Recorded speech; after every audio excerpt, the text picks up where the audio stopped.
ವಿಷ್ಣೋರಸ್ಮಾನ್ ಪದಾಬ್ಜೆ ಕೃತನಿವಸತಯಃ ಪಾಂಸವಃ ಪಾವಯಂತು ಶ್ರೀಮಂತ ಶ್ರೀಕಬರ್ಯ ಕುಸುಮಸುನಿಚಯೇ ಪೂರಯಂತಃ ಪರಾಗಾನ್ ಲಾಲಾಟ್ಯಾಂ ಲೇಖಿಕಾಯಾಂ ಭಜನಿಪವನಯೋ ರಕ್ಷತಾನ್ ನಿಕ್ಷಿಪಂತಃ ಪೌನಃ ಪುಣ್ಯೇನ ಶುದ್ಧಿಂ ಹರಶಿರಸಿನತೆ ಜಾಹ್ನವೀಂ ಜೋಷಯಂತಃ ಲಕ್ಷ್ಮೀ ರಕ್ಷೀಣದೀಕ್ಷಾ ಗಣಯಿತುಮನುಪಕ್ರಾಂತ ಸಂವಿದ್ಗುಣಾನಾಂ ಆನಂತ್ಯಾನಿ ಸ್ವಭರ್ತುಃ ಪದಕಮಲಕನಿಷ್ಠಾಂಗುಲೇ ಸನ್ನಖಸ್ಯ ಪಶ್ಯಂತಿ ಸಂತತಂ ಸಾ ನಮನಮಸು ವಿಶೇಷೋಪಲಂಭೇನ ತತ್ತತ್ ಕಾಲೇ ಕೌತೂಹಲಾಬ್ಧೌ ಸುಮಹತಿ ಗಹನೆ ಗಾಹಮಾನ್ನಾವತಾನ್ನಃ ಸ್ವಾಂತಸ್ಥಾನಂತಶಯ್ಯಾಯ ಪೂರ್ಣಜ್ಞಾನರಸಾರಣಸೇ ಉತ್ತುಂಗವಾಕ್ತರಂಗಾಯ ಮಧ್ವದುಗ್ಧಾಬ್ಧಯೇ ನಮಃ ಬ್ರಹ್ಮಾಂತಾಗುರವಃ ಸಾಕ್ಷಾದಿಷ್ಟಂ ದೈವಂ ಶಿವಪತಿಃ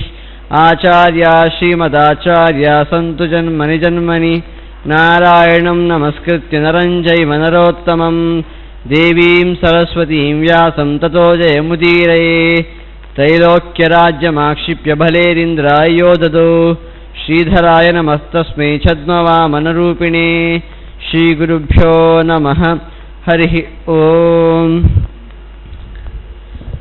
ಅದ್ಯ ಕಥಾನುವಾದೇ ಸತಿ ಕಿಂಚಿತ್ ಪೂರ್ವಕಥಾನುವಾದಃ. ಹಿಂದೆ ಸುಖೇಶ ವಿಧ ವಿಧವಾಗಿ ನೀವು ಸದಾಚಾರದ ಬಗ್ಗೆ ನನಗೆ ಮಾಹಿತಿ ನೀಡಬೇಕು ಅಂತ ಋಷಿಗಳಲ್ಲಿ ಕೇಳಿದಾಗ ವಿಧ ವಿಧವಾದ ಸದಾಚಾರಗಳ ಬಗ್ಗೆ ಅವರು ಮಾಹಿತಿಯನ್ನು ನೀಡ್ತಾರೆ. ಹಾಗೆಯೇ ನರಕದ ವರ್ಣನೆಯನ್ನು ಮಾಡಿ ಏನು ಪಾಪ ಮಾಡಿದರೆ ಯಾವ ನರಕ ಸಿಗುತ್ತದೆ ಅಂತ ಪ್ರಶ್ನೆ ಕೇಳಿದಾಗ ಅದನ್ನು ಕೂಡ ವಿಸ್ತಾರವಾಗಿ ಹೇಳಿದರು. ಆ ನಂತರ ಇನ್ನು ಯಾಕೆ ಇಷ್ಟು ನಿಯಮಗಳು ಅಂತ ಹೇಳುವಾಗ ನಾವು ನೋಡಿದ್ವಿ, ಬೇರೆ ಪ್ರಾಣಿಗಳಿಗೆ ಮತ್ತು ಮನುಷ್ಯನಿಗೆ ವ್ಯತ್ಯಾಸ ಯಾವುದರಲ್ಲಿ ಕೇಳಿದರೆ ಮನುಷ್ಯನಿಗೆ ಧರ್ಮಾಚರಣೆಯನ್ನು ಮಾಡಬಹುದು, ಜ್ಞಾನವನ್ನು ಸಂಪಾದಿಸಬಹುದು, ಆದರೆ ಆ ಪ್ರಾಣಿಗಳಿಗೆ ಅಂತಹ ಶಕ್ತಿ ಇಲ್ಲ. ಹಾಗಾಗಿ ಇದೇ ವ್ಯತ್ಯಾಸ ಆ ಪ್ರಾಣಿಗಳಲ್ಲಿ ಮತ್ತು ಆ ಮನುಷ್ಯನಲ್ಲಿ ಇರುವಂಥದ್ದು. ಹಾಗಾಗಿ ಆ ಧರ್ಮಾಚರಣೆಯನ್ನು ಒಬ್ಬ ಮನುಷ್ಯನಾಗಿ ಹುಟ್ಟಿದವನು ಯಾವತ್ತೂ ಮಾಡಲೇಬೇಕು, ಸದಾಚಾರವನ್ನು ಯಾವತ್ತೂ ಅಳವಡಿಸಿಕೊಳ್ಳಲೇಬೇಕು ಅಂತ ನಾವು ನೋಡಿದ್ವಿ. ಆ ನಂತರ ಸುಕೇಶ ಏನು ಮಾಡ್ತಾನೆ ಅಂತ ಹೇಳ್ತಾರೆ. ಪುಲಸ್ತ್ಯರು ಹೇಳ್ತಾರೆ ನಾರದರ ಹತ್ರ, ತತಸುಕೇಶಿ ದೇವರ್ಷೇ ಗತ್ವಾ ಸ್ವಪುರಮುತ್ತಮಂ ಸಮಾಹೂಯಾಬ್ರವಿ ಸರ್ವಾನ್ ರಾಕ್ಷಸಾನ್ ಧಾರ್ಮಿಕಂ ವಚಃ. ಆನಂತರ ಸುಕೇಶಿ ತನ್ನ ಪಟ್ಟಣಕ್ಕೆ ಹೋಗಿ ಈ ಮಾತನ್ನು ಆಡ್ತಾನಂತೆ, ಈ ಧಾರ್ಮಿಕವಾದ ಈ ಮಾತನ್ನು ಆಡ್ತಾನಂತೆ. ಏನು ಕೇಳಿದರೆ, ಅಹಿಂಸಾ ಸತ್ಯಮಸ್ತೇಯಂ ಶೌಚಮಿಂದ್ರಿಯ ಸಂಯಮ ದಾನಂ ದಯಾ ಶಾಂತಿಶ್ಚ ಬ್ರಹ್ಮಚರ್ಯಂ ಅಮಾನಿತಾ ಶುಭಾ ಸತ್ಯ ಚ ಮಧುರಾ ವಾಂಗಿತ್ಯಂ ಸತ್ಕ್ರಿಯಾರತಿ ಸದಾಚಾರ ನಿಷೇವಿತ್ವಂ ಪರಲೋಕಪದಾಯಕ.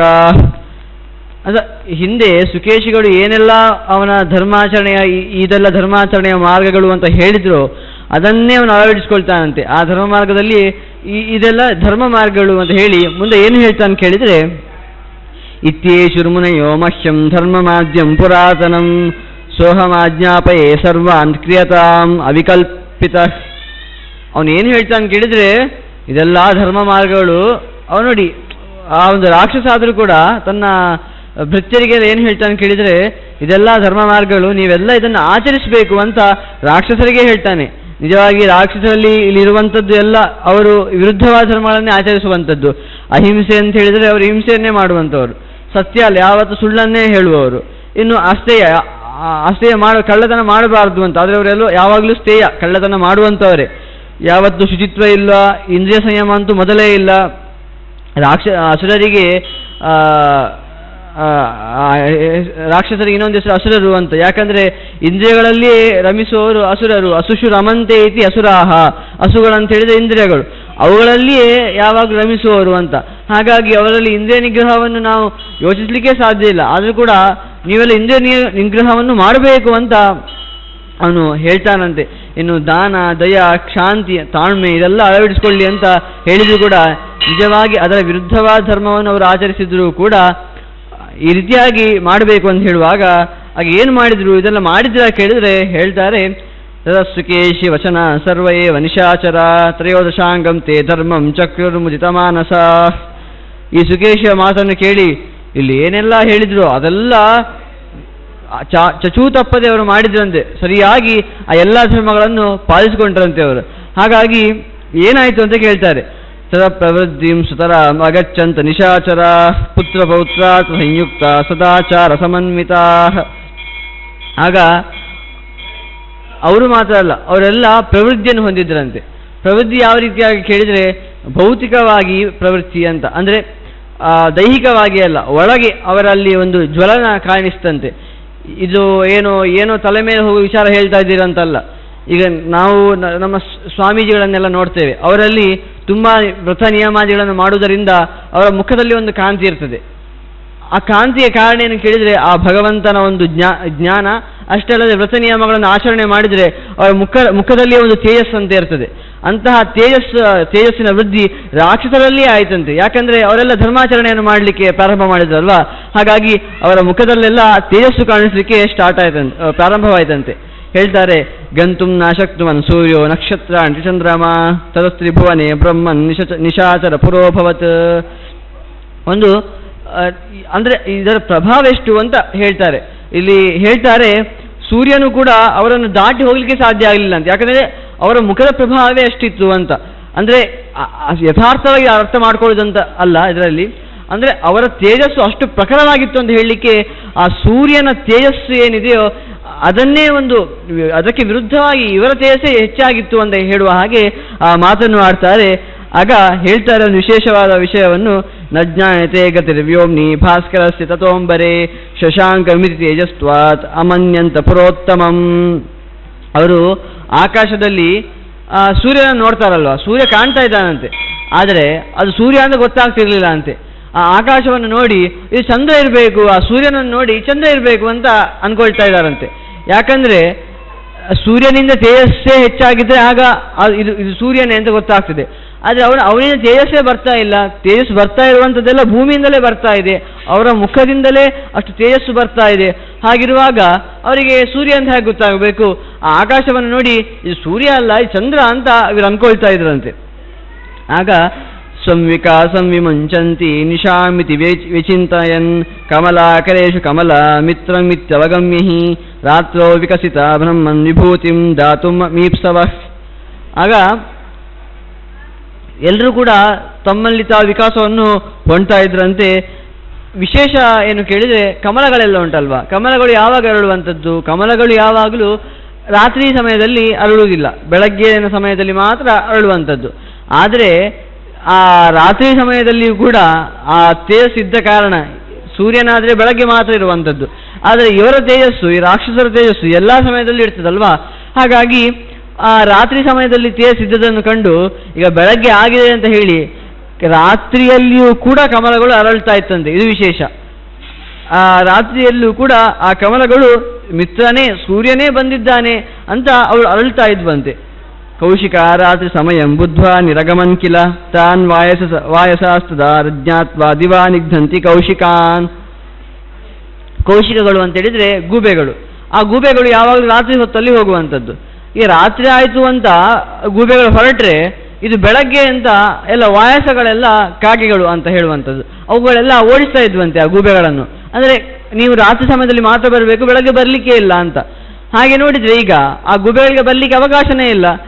ಬೆಳಗ್ಗೆ ಸಹ ತೇಜಸ್ಸಿದೆ, ರಾತ್ರಿ ಕೂಡ ತೇಜಸ್ಸಿದೆ. ಇಂಥ ಸಮಯದಲ್ಲಿ ಅವರಿಗೆ ಹಾಗಾದ್ರೆ ಬರಲಿಕ್ಕೆ ಅವಕಾಶ ಉಂಟಾ? ಅವಕಾಶವೇ ಇಲ್ಲ ಅಂತ ಹೇಳ್ತಾರೆ.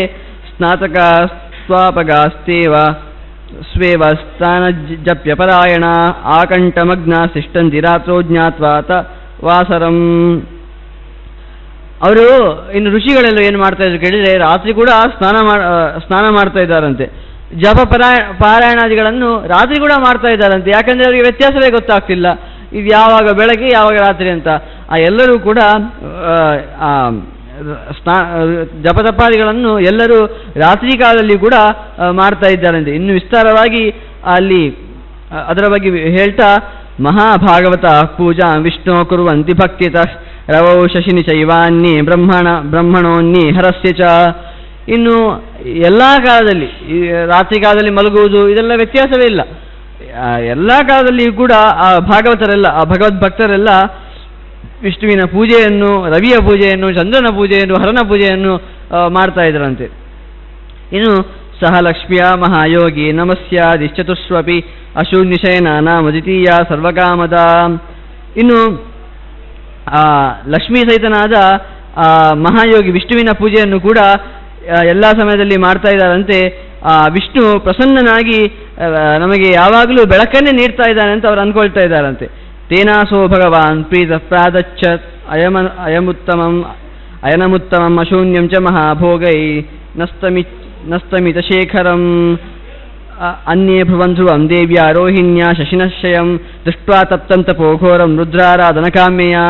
ಇನ್ನು ವಿಷ್ಣುವಿನ ತಪಸ್ಸು ಮಾಡಿದ್ರಿಂದ ನಮಗೆ ಯಾವಾಗಲೂ ಈ ರೀತಿಯಾಗಿ ವಿಷ್ಣುವಿನ ಪೂಜಾದಿಗಳನ್ನು ಮಾಡುವುದರಿಂದ ಈ ರೀತಿಯಾಗಿ ಬೆಳಕು ಬರ್ತಾ ಇದೆ ಅಂತ ಇನ್ನು ಕೆಲವರು ಹೇಳಿದರೆ, ಇನ್ನು ಕೆಲವರು ಆ ಒಂದು ಚಂದ್ರ ರುದ್ರನ ತಪಸ್ಸನ್ನು ಮಾಡಿದ ಅಂತ, ಚಂದ್ರನ ಫಲವಾಗಿ ಅವನ ಹೆಂಡತಿ ರೋಹಿಣಿ ತಪಸ್ಸು ಮಾಡಿದ್ರಿಂದ ಈ ರೀತಿಯಾಗಿ ಕಾಂತಿ ಬರ್ತಾ ಇದೆ ಅಂತ ಇನ್ನು ಕೆಲವರು ಹೇಳ್ತಾರಂತೆ. ಚಂದ್ರ ಕ್ಷಯನ ಆಗ್ತಾ ಇದ್ದಾನೆ, ಅವನಿಗೆ ಒಂದು 15 ದಿನ ವೃದ್ಧಿ 15 ದಿನ ಕ್ಷಯ ಅಂತಿದೆ ಅಲ್ವಾ, ಆ ರೀತಿಯಾಗಿ ಆ ಕ್ಷಯವೃದ್ಧಿಗಳು ಇವೆ ಅಂತ ಆ ರೀತಿಯಾಗಿ ಆಗಬಾರ್ದು ಅಂತ ಹೇಳಿ ರೋಹಿಣಿ ದೇವಿ ತಪಸ್ಸು ಮಾಡಿದ್ರಿಂದ ಚಂದ್ರನೇ ಯಾವಾಗಲೂ ಹೊಳಿತಾ ಇದ್ದಾನೆ, ಸೂರ್ಯನೂ ಕೂಡ ಬರ್ತಾ ಇಲ್ಲ ಅಂತ ಹೇಳ್ತಾರೆ. ಇನ್ನು ಕೆಲವರು ಹೇಳ್ತಾರಂತೆ, ಅನ್ಯೇ ಭ್ರುವಂಶಾಂಕೇನ ಧ್ರುವಂ ರಕ್ಷಾಕೃತಾತ್ಮನಃ ಪದದ್ವಯಂ ಸಮಭ್ಯರ್ಚ್ಯ ವಿಷ್ಣೋರಮಿತ ತೇಜಸಃ. ಇನ್ನು ಶಶಾಂಕನೇ, ಚಂದ್ರನೇ ಸ್ವತಃ ತಪಸ್ಸು ಮಾಡಿದ, ನನಗೆ ಯಾವಾಗಲೂ ನನಗೆ ಧ್ರುವವಾಗಿ ನನ್ನ ಒಂದು ಕಾಂತಿ ಇರಬೇಕು ಅಂತ ಹೇಳಿ ಅದಕ್ಕಾಗಿ ಅವನೇ ಯಾವಾಗಲೂ ಶೋಭಿಸ್ತಾ ಇದ್ದಾನೆ, ಬಿಟ್ಟರೆ ಸೂರ್ಯ ಅದಕ್ಕೆ ಕಾಣ್ತಿಲ್ಲ ಅಂತ ಇನ್ನು ಕೆಲವರು ಹೇಳ್ತಾರಂತೆ. ತೇನಾಸೋ ದೀಪ್ತಿಮಾಶ್ಚಂದ್ರ ಪರಿಭೂಯ ದಿವಾಕರಂ ಅಸ್ಮಾಕಂ ಮಾನಂದಕರೋ ದಿವಾತ ಪತಿ ಸೂರ್ಯವತ್ ಅಂತ ಹೇಳ್ತಾ ಇನ್ನು ಹೇಳ್ತಾರೆ. ಆಗ ಸೂರ್ಯನಿಗೆ ಇದನ್ನು ನೋಡ್ತಾನಂತೆ. ಆಗ ಸೂರ್ಯ ಹೇಳ್ತಾನಂತೆ, ಏವಂ ಸಂಭಾಷಿತ ಅಂತ ಸೂರ್ಯೋ ವಾಕ್ಯ ನಿನಾರದ ಅಮನ್ಯಂತ ಕಿಮೇತದ್ದಿ ಲೋಕೋ ವಕ್ತಿ ಶುಭಾಶುಭಂ. ಏನು ಮಾತಾಡ್ತಾ ಇದೆ, ನಾನು ಇಷ್ಟು ಚಂದವಾಗಿ ಕಾಣ್ತಾ ಇದ್ದೇನೆ, ನಾನು ಇಷ್ಟು ಚಂದ ದಿನ ಬರ್ತಾ ಇದ್ದೇನೆ, ಆದರೂ ಕೂಡ ಇವರೊಂದು ನನ್ನ ಬಗ್ಗೆ ಮಾತಾಡ್ತಾನೆ ಇಲ್ಲല്ലോ, ನಾನು ಇಲ್ಲ ಅಂತೆಲ್ಲ ಹೇಳ್ತಾ ಇದ್ದಾರಲ್ವಾ, ಇದು ಯಾಕೆ ಈ ರೀತಿಯಾಗಿ ಯಾಕೆ ಆಗ್ತಾ ಇದೆ ಅಂತ ಸೂರ್ಯ ಯೋಚಿಸ್ತಾನಂತೆ. ಆಗ ಏವಂ ಸಂಚಿತ್ಯ ಭಗವಾನ್ ದಧ್ಯೋ ಧ್ಯಾನಂ ದಿವಾಕರ ಆಸಾಮಂತ ಜಗದ್ಗ್ರಸ್ತಂ ತ್ರೈಲೋಕ್ಯಂ ರಜನೀಚರೈ. ಆಗ ಧ್ಯಾನ ಮಾಡ್ತಾನಂತೆ. ಧ್ಯಾನ ಮಾಡಿ ಇದು ಏನಂತ ನಂಗೆ ಗೊತ್ತಾಗಬೇಕು ಅಂತ ಅವನು ಯೋಚನೆ ಮಾಡಿ ಧ್ಯಾನ ಮಾಡಲಿಕ್ಕೆ ಪ್ರಾರಂಭ ಮಾಡ್ತಾನಂತೆ. ಆಗ ಆದರೂ ಕೂಡ ಧ್ಯಾನ ಮಾಡುವಾಗ ಅವನಿಗೆ ಗೊತ್ತಾಗ್ತಂತೆ, ಎಲ್ಲ ರಜನೀಚರರು ರಾಕ್ಷಸರು ಅಂತೇನಿದ್ದಾರೋ ನಿಜವಾಗಿ ಅವರು ತಪಸ್ಸಾದಿಗಳನ್ನು ಮಾಡುವುದೇ ಇಲ್ಲ, ಅವರು ತಪಸ್ಸಾದಿಗಳನ್ನು ಮಾಡುವ ಕಾರಣದಿಂದ ಈ ರೀತಿಯಾಗಿ ಆಗ್ತಾ ಇದೆ ಅಂತ ಅವನು ತಿಳಿತಾನಂತೆ. ಆಗ ಹೇಳ್ತಾರೆ, ತದಸ್ತು ಭಗವಾನ್ ಜ್ಞಾತ್ವಾ ತೇಜಸೋಪ್ಯಸ್ಸಹಿಷ್ಣುತಾಂ ನಿಶಾಚರಸ್ಯ ವೃದ್ಧಿಂ ತಾಂ ಅಚಿಂತ್ಯತ ಯೋಗವಿತ್ ತಥೋ ಜ್ಞಾಸೀಚ ತಾನ್ ಸರ್ವಾನ್ ಸದಾಚಾರತಾನ್ ಶುಚೀನ್ ದೇವಬ್ರಾಹ್ಮಣ ಪೂಜಾಸು ಸಂಸಕ್ತಾನ್ ಧರ್ಮ ಸಂಯುತಾನ್. ಈ ರೀತಿಯಾಗಿ ಅವನಿಗೆ ಎಲ್ಲ ದೇವತಾದಿಗಳ ಪೂಜೆಯಲ್ಲಿ ತುಂಬ ಇಚ್ಛೆಗೊಳಗಾಗಿದ್ದಾರೆ ರಾಕ್ಷಸರು ಅಂತ ಅಂದ್ಕೊಂಡು ಅವನು ಮುಂದೆ ಹೇಳ್ತಾರೆ, ತಸುರಕ್ಷ ಕ್ಷಯಕ ತಿಮಿರ ದ್ವಿಪಕೇಸರಿ ಮಹಾಂಶುನಕರ ಸೂರ್ಯಸ್ತದ್ವಿಘಾತಂ ಅಚಿಂತಯತ್. ಈ ರೀತಿಯಾಗಿ ಆಗ್ತಾ ಇದೆ ಅಂತ ಹೇಳಿದರೆ ನಾ ಇದನ್ನು ತಡಿಬೇಕು ಅಂತ ಹೇಳ್ತಾರೆ. ಇದು ಸೂರ್ಯನದ್ದು ಕೆಟ್ಟ ಆಲೋಚನೆ ಕೇಳಿದರೆ ಕೆಟ್ಟ ಆಲೋಚನೆ ಅಲ್ಲ, ನಿಜವಾಗಿ ಇದು ಅವರ ಸ್ವಭಾವ ಏನು ಕೇಳಿದರೆ ಯಾವಾಗಲೂ ಕೆಟ್ಟದರಲ್ಲಿಯೇ ಇರುವಂಥದ್ದು, ಕೆಟ್ಟದರಲ್ಲಿಯೇ ಆಸಕ್ತಿ ಇರುವಂಥದ್ದು. ಅವರು ಒಳ್ಳೆಯದನ್ನು ಮಾಡ್ತಾ ಇದ್ದಾರೆ ಕೇಳಿದರೆ ಅವರು ಮುಂದೆ ಅದು ತಮ್ಮ ಒಳಿತಿಗಾಗಿ ಮಾಡ್ತಾ ಇರ್ತಾರೆ, ಬಿಟ್ಟರೆ ದೇಶಕ್ಕೆ ಅದು ಹಾನಿಕರ ಆಗ್ತದೆ. ಯಾಕೆ ಅಂತ ಕೇಳಿದರೆ ಇದು ರಾಮಾಯಣದಲ್ಲಿ ಪ್ರಸಂಗ ಬರ್ತದಲ್ವಾ, ರಾಮ ಶಂಭುಕನನ್ನು ಯಾಕೆ ಕೊಂದ ಕೇಳಿದರೆ ಅವನು ತಪಸ್ಸನ್ನು ಮಾಡ್ತಾ ಇದ್ದ, ಹೌದು, ಆದರೆ ಆ ತಪಸ್ಸಿನಿಂದ ಜಗತ್ತಿಗೆ ಅವನು ಹಾನಿಯನ್ನು ಬಯಸ್ತಾ ಇದ್ದ. ಹಾಗಾಗಿ ಇದೇ ರೀತಿಯಾಗಿ ಇವರು ಕೂಡ ಅದೇ ರೀತಿಯಾಗಿ ಅಂದ್ಕೊಂಡು ಸೂರ್ಯ ಈ ರೀತಿಯಾಗಿ ಯೋಚನೆ ಮಾಡಿದ ಅಂತ ನಾವು ತಿಳ್ಕೊಳ್ಬೋದು. ಯಾಕೆ ಆ ಥರ ವ್ಯತ್ಯಾಸ ಮಾಡಬೇಕು ಕೇಳಿದರೆ, ಈಗ ಒಂದು ಬೇವಿನ ಮರ ಇರ್ತದೆ, ಆ ಬೇವಿನ ಮರ ಕಹಿಯನ್ನೇ ಬಿಡಬೇಕು, ಬಿಟ್ಟರೆ ಸಿಹಿಯನ್ನು ಯಾವತ್ತೂ ಬಿಡಬಾರ್ದು. ಅಲ್ಲ, ಸಿಹಿಯನ್ನೇ ಬಿಡಲಿ ನಿಮಗೇನು ಸಮಸ್ಯೆ ಕೇಳಿದರೆ, ಆಗ ಒಂದು ಕಹಿಯೇ ಇಲ್ಲದಂತ ಆಗ್ತದೆ ಜಗತ್ತಲ್ಲಿ.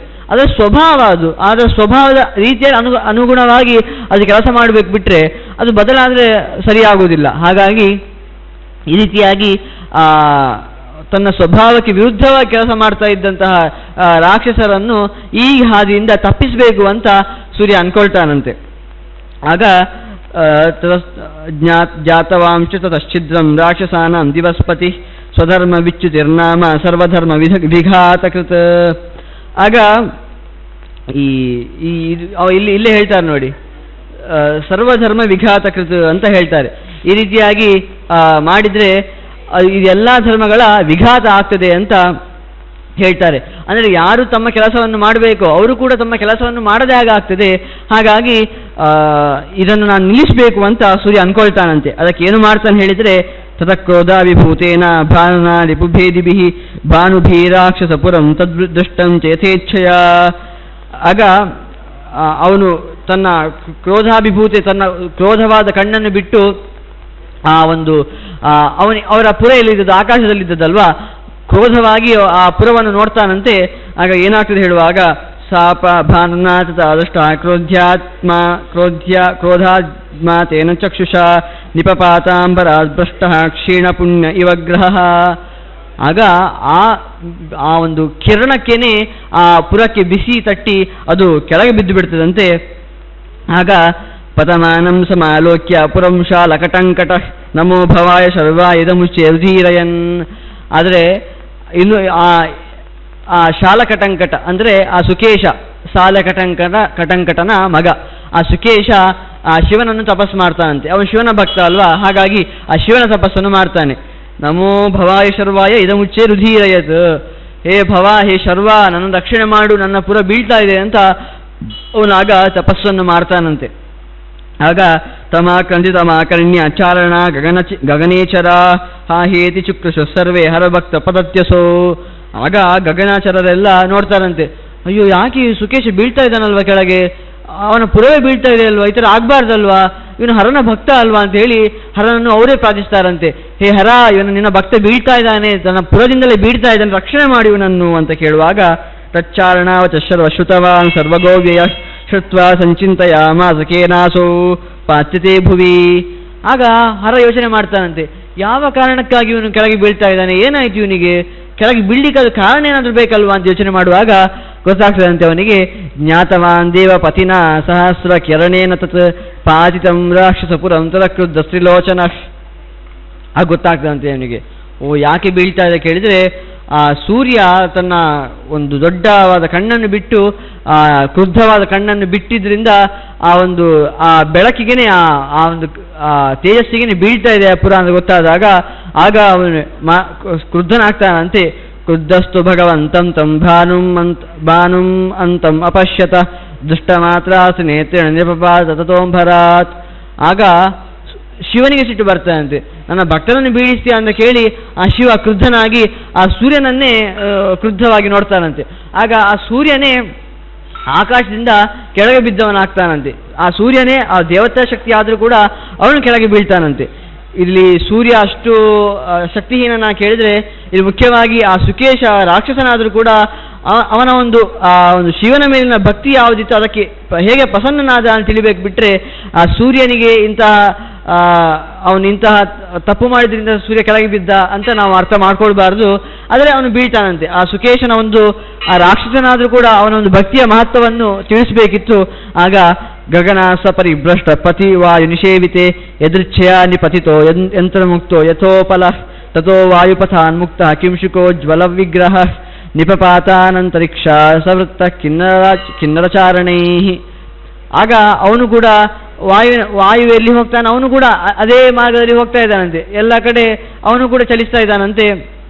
ಆದರೂ ಕೂಡ ಅವನಿಗೆ ಒಂದು ಸ್ಥಿತವಾಗಿ ನಿಂತ ಅಂತ ಅವನು ಆಗಲಿಲ್ಲ ಅಂತೆ. ಆಗ ಅದು ಋಷಿಗಳು ಹೇಳ್ತಾರಂತೆ, ತದಸ್ತು ಋಷಯೋಭ್ಯೇತ್ಯ ಪ್ರತ್ಯುಚುರ್ಭಾನುಮಾಲಿನಂ ನಿಪತಸ್ತವ ಹರಿಕ್ಷೇತ್ರ ಯದಿ ಶ್ರೇಯೋಭಿವಾಂಚಸಿ ತಥೋ ಬ್ರವೀತ್ ಪತನ್ನೇವ ವಿವಸ್ವಾನ್ ತಾಂಸ್ತಪೋಧನಾನ್ ಕಿಂ ತಕ್ಷೇತ್ರಂ ಹರೇ ಪುಣ್ಯಂ ವದಧ್ವಂ ಶೀಘ್ರಮೇವ ಮೇ.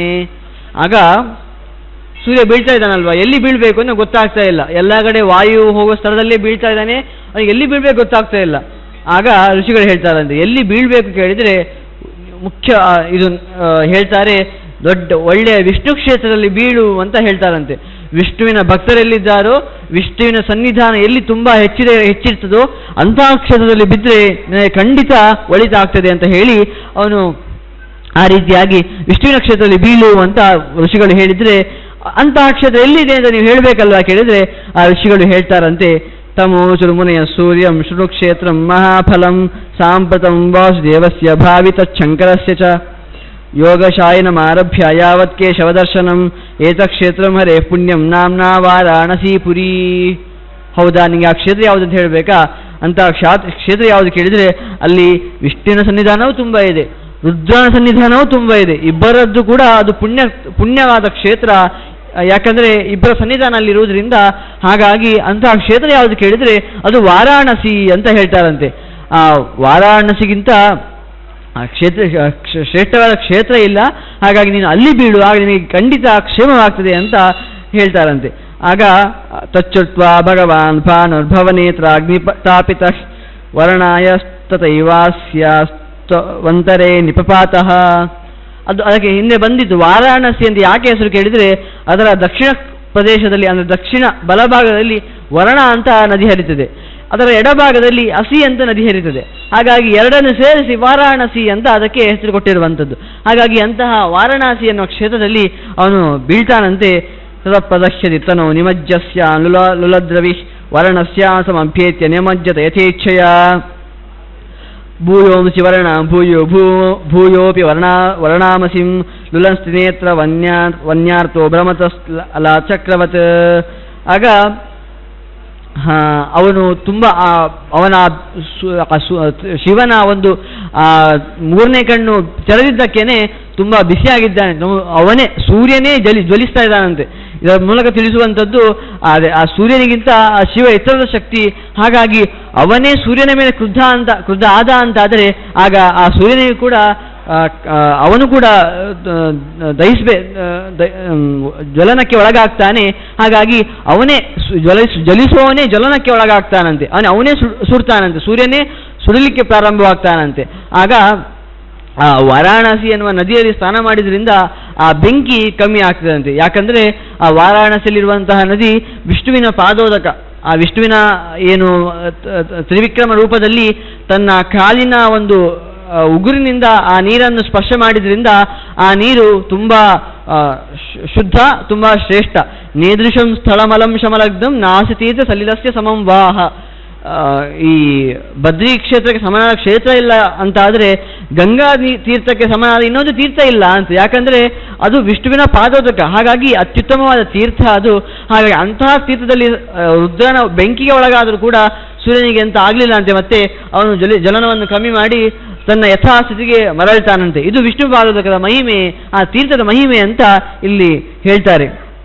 ಹಾಗೆ ಆಗ ಮುಂದೆ ಇಲ್ಲಿ ಸುಕೇಶುವಿನ ಪರಿಸ್ಥಿತಿ ಏನಾಯಿತು ಅಂತ ಹೇಳುವಾಗ ತಥೋ ಬ್ರಹ್ಮಾಸುರ ಪರಿಸುರೈ ಸಾರ್ಧ ಸಮಭ್ಯಗಾತ್ ರಮ್ಯಂ ಮಹೇಶ್ವರ ವಾಸಂ ಮಂದರಂ ರವಿಕಾರಣಾತ್ ಗತ್ವಾ ದೃಷ್ಟಾಜ ದೇವೇಶಂ ಶಂಕರಂ ಶೂಲಪಾಣಿನಂ ಪ್ರಸಾದ್ಯ ಭಾಸ್ಕರಾರ್ಥಾಯ ವಾರಾಣಸ್ಯಾಮುಪಾನೇತ್.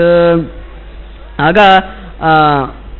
ಅವನು ಇಲ್ಲಿ ಸೂರ್ಯನ ಬಗ್ಗೆ ಹೇಳುವಾಗ ಆ ಸೂರ್ಯ ಆನಂತರ ಮಂದರ ಪರ್ವತಕ್ಕೆ ಹೋಗಿ ಎಲ್ಲಿ ಶಂಕರ ಇದ್ದಾನೋ ಅಲ್ಲಿ ಹೋಗಿ ಅಲ್ಲಿ ಅವನನ್ನು ಆರಾಧಿಸಿ ಅವನ ಪ್ರೀತಿಗೆ ಒಳಗಾಗ್ತಾನಂತೆ.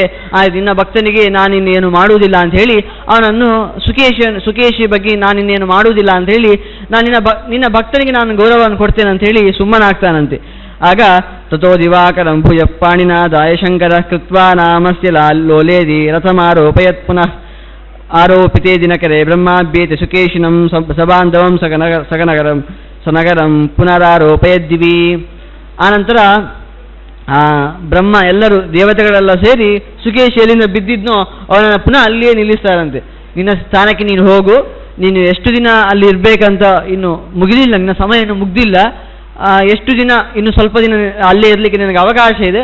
ಹಾಗಾಗಿ ನೀನು ಪುನಃ ಅಲ್ಲೇ ಹೋಗಿ ನಿಲ್ಲಬೇಕು ಅಂಥೇಳಿ ಆ ಸುಕೇಶಿ ರಾಕ್ಷಸನಾದರೂ ಕೂಡ ಆ ದೇವತೆಗಳು ಅವನ ಭಕ್ತಿಗೆ ಒಂದು ಒಲಿದು ಅವನನ್ನು ಪುನಃ ಅದೇ ನಗರದಲ್ಲಿ ಸ್ಥಾಪಿಸ್ತಾರಂತೆ. ಹಾಗೆ ಹೇಳ್ತಾರೆ, ಏವಂ ಪುರಾಣಾದ ಭಾಸ್ಕರೇಣ ಪುರಂ ಸುಕೇಶುರ್ಭುವಿ ಸನ್ನಿಪಾತಿತಂ ದಿವಾಕರೋ ಭೂಮಿತಳೇ ಭವೇನ ಕ್ಷಿಪ್ತ ಸುದೃಷ್ಟ್ಯಾ ನ ಚ ಸಂಪ್ರದಗ್ಧಃ.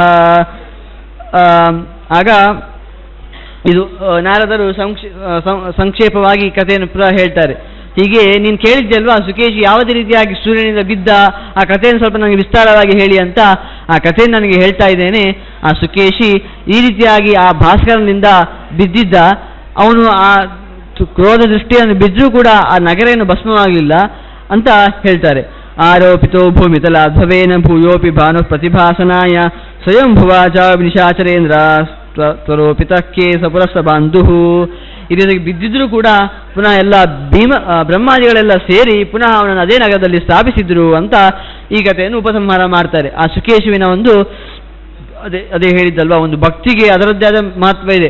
ಅವನ ಸ್ವಭಾವದ ರಾಕ್ಷಸನಾಗಿದ್ದರೂ ಕೂಡ, ಹಿಂದೆ ಹೇಗೆ ಪ್ರಹ್ಲಾದ ರಾಕ್ಷಸನಾಗಿದ್ದರೂ ಕೂಡ ಭಕ್ತಿಯಿಂದ ತನ್ನ ಏಳಿಗೆಯನ್ನು ಪಡೆದ್ನು, ಅದೇ ರೀತಿಯಾಗಿ ಸುಕೇಶಿ ತನ್ನ ಭಕ್ತಿಯಿಂದ ತನ್ನ ಪುರ ದಗ್ಧವಾದರೂ ಕೂಡ ಪುನಃ ತನ್ನ ಪುರವನ್ನು ಹಿಂಪಡೆದ ಅಂತ ಆ ಭಕ್ತಿಯ ಮಹತ್ವವನ್ನು ಹೇಳುವ ಹಾಗೆ ಈ ಕಥೆ ನಮಗೆ ತಿಳಿಸ್ತದೆ. ಮುಂದೆ ನಾರದರು ಪುನಃ ಪ್ರಶ್ನೆಯನ್ನು ಮಾಡ್ತಾರೆ. ನಾರದರು ಪುಲಸ್ತ್ಯದ ಪ್ರಶ್ನೆಯನ್ನು ಕೇಳ್ತಾರೆ. ಯಾನೇತಾನ್ ಭಗವಾನ್ ಪ್ರಾಹ ಕಾಮಿ ವಿಶಶಿನಂ ಪ್ರತಿ ಆರಾಧನಾಯ ದೇವಾಭ್ಯಾಂ ಹರೀಶಾಭ್ಯಾಂ ವದಸ್ವತಾನ್. ಆಗ ನೀವು ಹೇಳಿದ್ರಲ್ವಾ, ಅವರು ನೋಡಿ ಈಗ ನಾರದರು ಎಷ್ಟು ಚಂದ ಮಾಡಿ ಕಥೆ ಕೇಳ್ತಾರೆ ಅಂತ ಹೇಳಿದರೆ, ಒಂದು ಕಥೆ ಮುಗಿಸುವಾಗ ಅವರಿಗೊಂದು ಪ್ರಶ್ನೆ ಸಿದ್ಧವಾಗಿರ್ತದೆ. ಯಾಕೆಂತ ಕೇಳಿದ್ರೆ ಹಿಂದೆ ಒಂದು ಮಾತನ್ನು ಹೇಳಿದರು. ಏನು ಕೇಳಿದರೆ, ಯಾವ ರೀತಿಯಾಗಿ ವಿಷ್ಣು ರುದ್ರನು ಕಾಮಿನಿಯರು ಪೂಜಿಸಿದ್ರೋ ಅದರಿಂದಾಗಿ ಖುಷಿಪಟ್ಟು ಚಂದ್ರನಿಗೆ ಅವರೆಲ್ಲ ಶುಭವನ್ನು ಮಾಡ್ತಾ ಇದ್ದಾರೆ ವಿಷ್ಣು ರುದ್ರರು ಅಂತ ಹೇಳಿದರು. ಹಾಗಾಗಿ ವಿಷ್ಣು ರುದ್ರರ ಪೂಜೆಯನ್ನು ಯಾವ ರೀತಿಯಾಗಿ ನಾವು ಮಾಡಬೇಕು, ಹಾಗೆ ನಮಗೂ ಕೂಡ ಶುಭವಾಗ್ತದಲ್ವಾ, ನೀವು ಅದನ್ನು ಸ್ವಲ್ಪ ವಿಸ್ತಾರವಾಗಿ ಹೇಳಿ. ಯಾವ ರೀತಿಯಾಗಿ ಆ ವಿಷ್ಣು ರುದ್ರರ ಪೂಜೆಯನ್ನು ಮಾಡಬೇಕು ಅಂತ ನಮ್ಗೆ ಗೊತ್ತಾದರೆ ನಾವು ಕೂಡ ನಮ್ಮ ಏಳಿಗೆಯನ್ನು ಕಾಣ್ಬೋದಲ್ವಾ ಅಂತ ಹೇಳಿ ಕೇಳಿದಾಗ ಪುಲಸ್ತ್ಯರು ಹೇಳ್ತಾರೆ, ಶೃಣುಷ್ವಕಾಮಿ ವಿಪ್ರೋಕ್ತಾನ್ ವ್ರತಾನ್ ಪುಣ್ಯಾನ್ ಕಲಿಪ್ರಿಯ ಆರಾಧನಾಯ ಶರ್ವಸ್ಯ ಕೇಶವಸ್ಯ ಚ ಧೀಮತಃ. ಆಯ್ತು, ನೀನು ಕೇಳ್ತಾ ಇದೆಯಲ್ವಾ, ನಾನು ಕೇಶವನ ಆರಾಧನೆಯನ್ನು ಹೇಗೆ ಮಾಡಬೇಕು, ಹಾಗೆಯೇ ಶಿವನ ಆರಾಧನೆಯನ್ನು ಹೇಗೆ ಮಾಡಬೇಕು ಅದನ್ನು ಚೆನ್ನಾಗಿ ನಿನಗೆ ಹೇಳ್ತೇನೆ ಅಂತ ಹೇಳ್ತಾರಂತೆ. ಆಗ ಹೇಳ್ತಾರೆ, ಪ್ರತಿಸುಪ್ತೇ ವಿಭೌ ತಸ್ಮಿನ್ ದೇವಗಂಧರ್ವಗುಹ್ಯಕ ದೇವಾನಾಂ ಮಾತರಶ್ಚಾಪ್ಯಸುಪ್ತಾಶ್ಚಾಪ್ಯನುಕ್ರಮಾತ್. ನಿಮಗೆ ಪೂಜೆಯನ್ನು ಹೇಳ್ತೇನೆ ಮೊದಲು ಯಾವ ರೀತಿಯಾಗಿ ಮಾಡಬೇಕು ಅಂತ, ಆದರೆ ನಿಮಗೆ ಈ ಶಾಸ್ತ್ರದ ಈ ಒಂದು ವಿಚಾರ ತಿಳಿಬೇಕು. ಏನು ಕೇಳಿದರೆ, ದೇವತೆಗಳೆಲ್ಲ ಒಂದು ಸಮಯದಲ್ಲಿ ಮಲಗ್ತಾರೆ ಅಂತ ಹೇಳ್ತಾರೆ. ಹಾಗಾದರೆ ಯಾವ ಸಮಯದಲ್ಲಿ ದೇವತೆಗಳು ಮಲಗ್ತಾರೆ ಅಂತ ಕೇಳುವಾಗ ಅದನ್ನು ವಿಸ್ತಾರವಾಗಿ ಕೆಲವೊಂದು ಶ್ಲೋಕದಲ್ಲಿ ಹೇಳ್ತಾರೆ. ಮಿಥನಾಭಿಗತೆ ಸೂರ್ಯೇ ಶುಕ್ಲಪಕ್ಷೆ ತಪೋಧನ ಏಕದಶ್ಯಾಂ ಜಗಸ್ವಾಮಿ ಶಯನಂ ಪರಿಕಲ್ಪಯೇತ್. ಮಿಥುನ ಮಾಸ ಅಂತ ಯಾವಾಗ ಬರ್ತದೋ ಅದು ಈಗಿನ ಒಂದು ಕ್ಯಾಲೆಂಡರಲ್ಲಿ ಹೇಳಬೇಕಂತಾದರೆ ಜೂನ್ ಜುಲೈ ತಿಂಗಳಲ್ಲಿ ಬರುವಂಥದ್ದು. ಅಂತಹ ತಿಂಗಳಲ್ಲಿ ಶುಕ್ಲ ಪಕ್ಷದ ಏಕಾದಶಿಗುಂಟಲ್ವಾ, ಆ ಸಮಯದಲ್ಲಿ ವಿಷ್ಣು ಮಲಗ್ತಾನೆ ಅಂತ ನಾವು ಕೂಡ ಹೇಳ್ತೇವೆ. ನೋಡಿ, ದೇವರು ಒಳಗೆ ಹೋಗ್ತಾರೆ ಅಂತ ಎಲ್ಲ ಹೇಳ್ತೇವೆ. ಅಂದರೆ ರಥೋತ್ಸವ ಇನ್ನು ನಡೆಯುವುದಿಲ್ಲ 4 ತಿಂಗಳುಗಳ ಕಾಲ ಅಂತ. ಅಂದರೆ ಶಯನಿ ಏಕಾದಶಿ ಅಂತಲೇ ಪ್ರಸಿದ್ಧ. ಅಂದರೆ ಆಷಾಢ ಶುಕ್ಲ ಏಕಾದಶಿ ಅಂತ ಯಾವತ್ತು ನಾವು ತಪ್ತಪುಂತ್ರಾಧಾರಣೆಯನ್ನು ಮಾಡ್ತೇವೋ ಅಂತಹ ಸಮಯದಲ್ಲಿ ದೇವರು ಮಲಗ್ತಾರೆ, ನಾರಾಯಣ ಮಲಗ್ತಾನೆ ಅಂತ. ಅದಕ್ಕೆ ಹೇಳ್ತಾರೆ, ಪುರಾಣವೇ ವಿಡಂಬನೆ ಮಾಡ್ತಾರೆ, ನೀನು ಮಲಗಿದ್ರೆ ಇಡೀ ಜಗತ್ತು ಮಲಗ್ತದೆ, ನೀನು ಮಲಗುದು ಹೌದಾ ಅಂತ. ದೇವರೇ ಮಲಗಿದ್ರೆ ಅದು ನಾವು ಎದ್ದು ಇರ್ಲಿಕ್ಕೆ ಸಾಧ್ಯ ಉಂಟಾ? ಇರ್ಲಿಕ್ಕೆ ಸಾಧ್ಯನೇ ಇಲ್ಲ. ನಮ್ಮಲ್ಲಿ ನಿಂತು ಕೆಲಸ ಮಾಡಿಸುವವನೇ ಅವನು, ಉಸಿರಾಡಿಸುವವನೇ ಅವನೇ ಮಲಗಿದ್ರೆ ಮತ್ತೆ ನಾವು ಇರ್ಲಿಕ್ಕೆ ಸಾಧ್ಯ ಉಂಟಾ? ದೇವರು ಮಲಗ್ತಾನೆ ಅಂತ ಹೇಳಿದರೆ ಅದೊಂದು ಯೋಗ ನಿದ್ರೆ ಅಂತ, ಮಲಗಿದಂತೆ ನಡೆಸುವಂಥದ್ದು. ಅಂತಹ ಸಂದರ್ಭದಲ್ಲಿ ನಾವು ನೋಡಿ ಆಷಾಢ ಬಂತು, ಇನ್ನು ಶುಭ ಕಾರ್ಯಗಳನ್ನು ಮಾಡಬಾರ್ದು ಅಂತ ನಿದ್ದೆ ಮಾಡಿದ ಅಂತ ಅರ್ಥ ಹೇಳಿದರೆ ಅಂತಹ ಸಮಯದಲ್ಲಿ ಶುಭ ಕಾರ್ಯಾದಿಗಳನ್ನು ಮಾಡಬಾರ್ದು ಅಂತ ಹೇಳಲಿಕ್ಕೆ ಆ ಸಮಯದಲ್ಲಿ ದೇವತೆಗಳು ಮಲಗ್ತಾರೆ ಅಂತ ತಿಳಿಸ್ತಾರೆ. ಬಿಟ್ಟರೆ ಅವರಿಗೆ ಸ್ವತಃ ನಿದ್ದೆ ಬಂದೇ ಬಿಡ್ತದೆ ಅಂತ ಅರ್ಥ ಅಲ್ಲ. ಯಾಕಂದರೆ ಅವರಿಗೆ ಒಂದು ಹೆಸರೇ ಇದೆ, ಅವರು ಅನಿಮಿಷರು ಅಂತ. ಅನಿಮಿಷರು ಅಂತ ಹೇಳಿದರೆ ಯಾವತ್ತು ಕಣ್ಣನ್ನೇ ಮುಚ್ಚಿದವರು ಅಂತ. ಕಣ್ಣು ಮುಚ್ಚಿ ನಿದ್ದೆ ಮಾಡಲಿಕ್ಕೆ ಸಾಧ್ಯ ಉಂಟು? ಸಾಧ್ಯವೇ ಇಲ್ಲ. ಅಂದರೆ ಅವರು ಮಲಗ್ತಾರೆ ಅಂತ ಹೇಳಿದರೆ ಅಂತಹ ಸಮಯದಲ್ಲಿ ಶುಭ ಕಾರ್ಯಾದಿಗಳನ್ನು ಹೆಚ್ಚು ಮಾಡಬಾರ್ದು ಅಂತ ತಿಳಿಸ್ಲಿಕ್ಕೆ ಆ ಥರ ಮಾಡಿರ್ತಾರೆ ಅಂತ ಹೇಳಬೇಕು. ಅಲ್ಲಿ ಈ ಸಮಯದಲ್ಲಿ ನಾರಾಯಣ ಮಲಗಿದ್ರೆ ಶೇಷಾಹಿ ಭೋಗ ಪರ್ಯಂಕೆ ಕೃತ್ವಾ ಸಂಪೂಜ್ಯ ಕೇಶವಂ ಕೃತ್ವೋಪವೀತಕಂ ಚೈವ ಸಮ್ಯಕ್ ಸಂಪೂಜ್ಯ ವೈದ್ವಿಜಾತ್. ಇಂಥ ಸಮಯದಲ್ಲಿ ಉಂಟಲ್ವಾ, ವಿಷ್ಣುವಿನ ಪೂಜೆಗೆ ಬಹಳ ಒಂದು ಮಹತ್ವ ಇದೆ. ಯಾಕಂದರೆ ನೋಡಿ, ಆ ಚಾತುರ್ಮಾಸ್ಯ ಅಂತ ನಾವು ಹೇಳುವಂಥದ್ದು, ದೇವರು ಮಲಗಿರುವಂತಹ ಕಾಲ ಚಾತುರ್ಮಾಸ್ಯ ಅಂತ. ಅಂತಹ ಸಮಯದಲ್ಲಿ ಶುಭ ಕಾರ್ಯಾದಿಗಳನ್ನೆಲ್ಲ ಮಾಡದಿದ್ರೂ ಕೂಡ ವಿಷ್ಣುವಿನ ಪೂಜಾದಿಗಳನ್ನು ಹೆಚ್ಚು ಮಾಡಬೇಕು ಅಂತ. ಏಕಾದಶಿಯ ದಿನಗಳಲ್ಲಿ ಜಾಗರಣೆಗೆ ಆಗ ತುಂಬ ಮಹತ್ವ. ಜಾಗರಣೆ ಅಂತ ಹೇಳುವಾಗ ಇಡೀ ಏಕಾದಶಿ ಅದು ವಿಷ್ಣುವಿನ ದಿನ.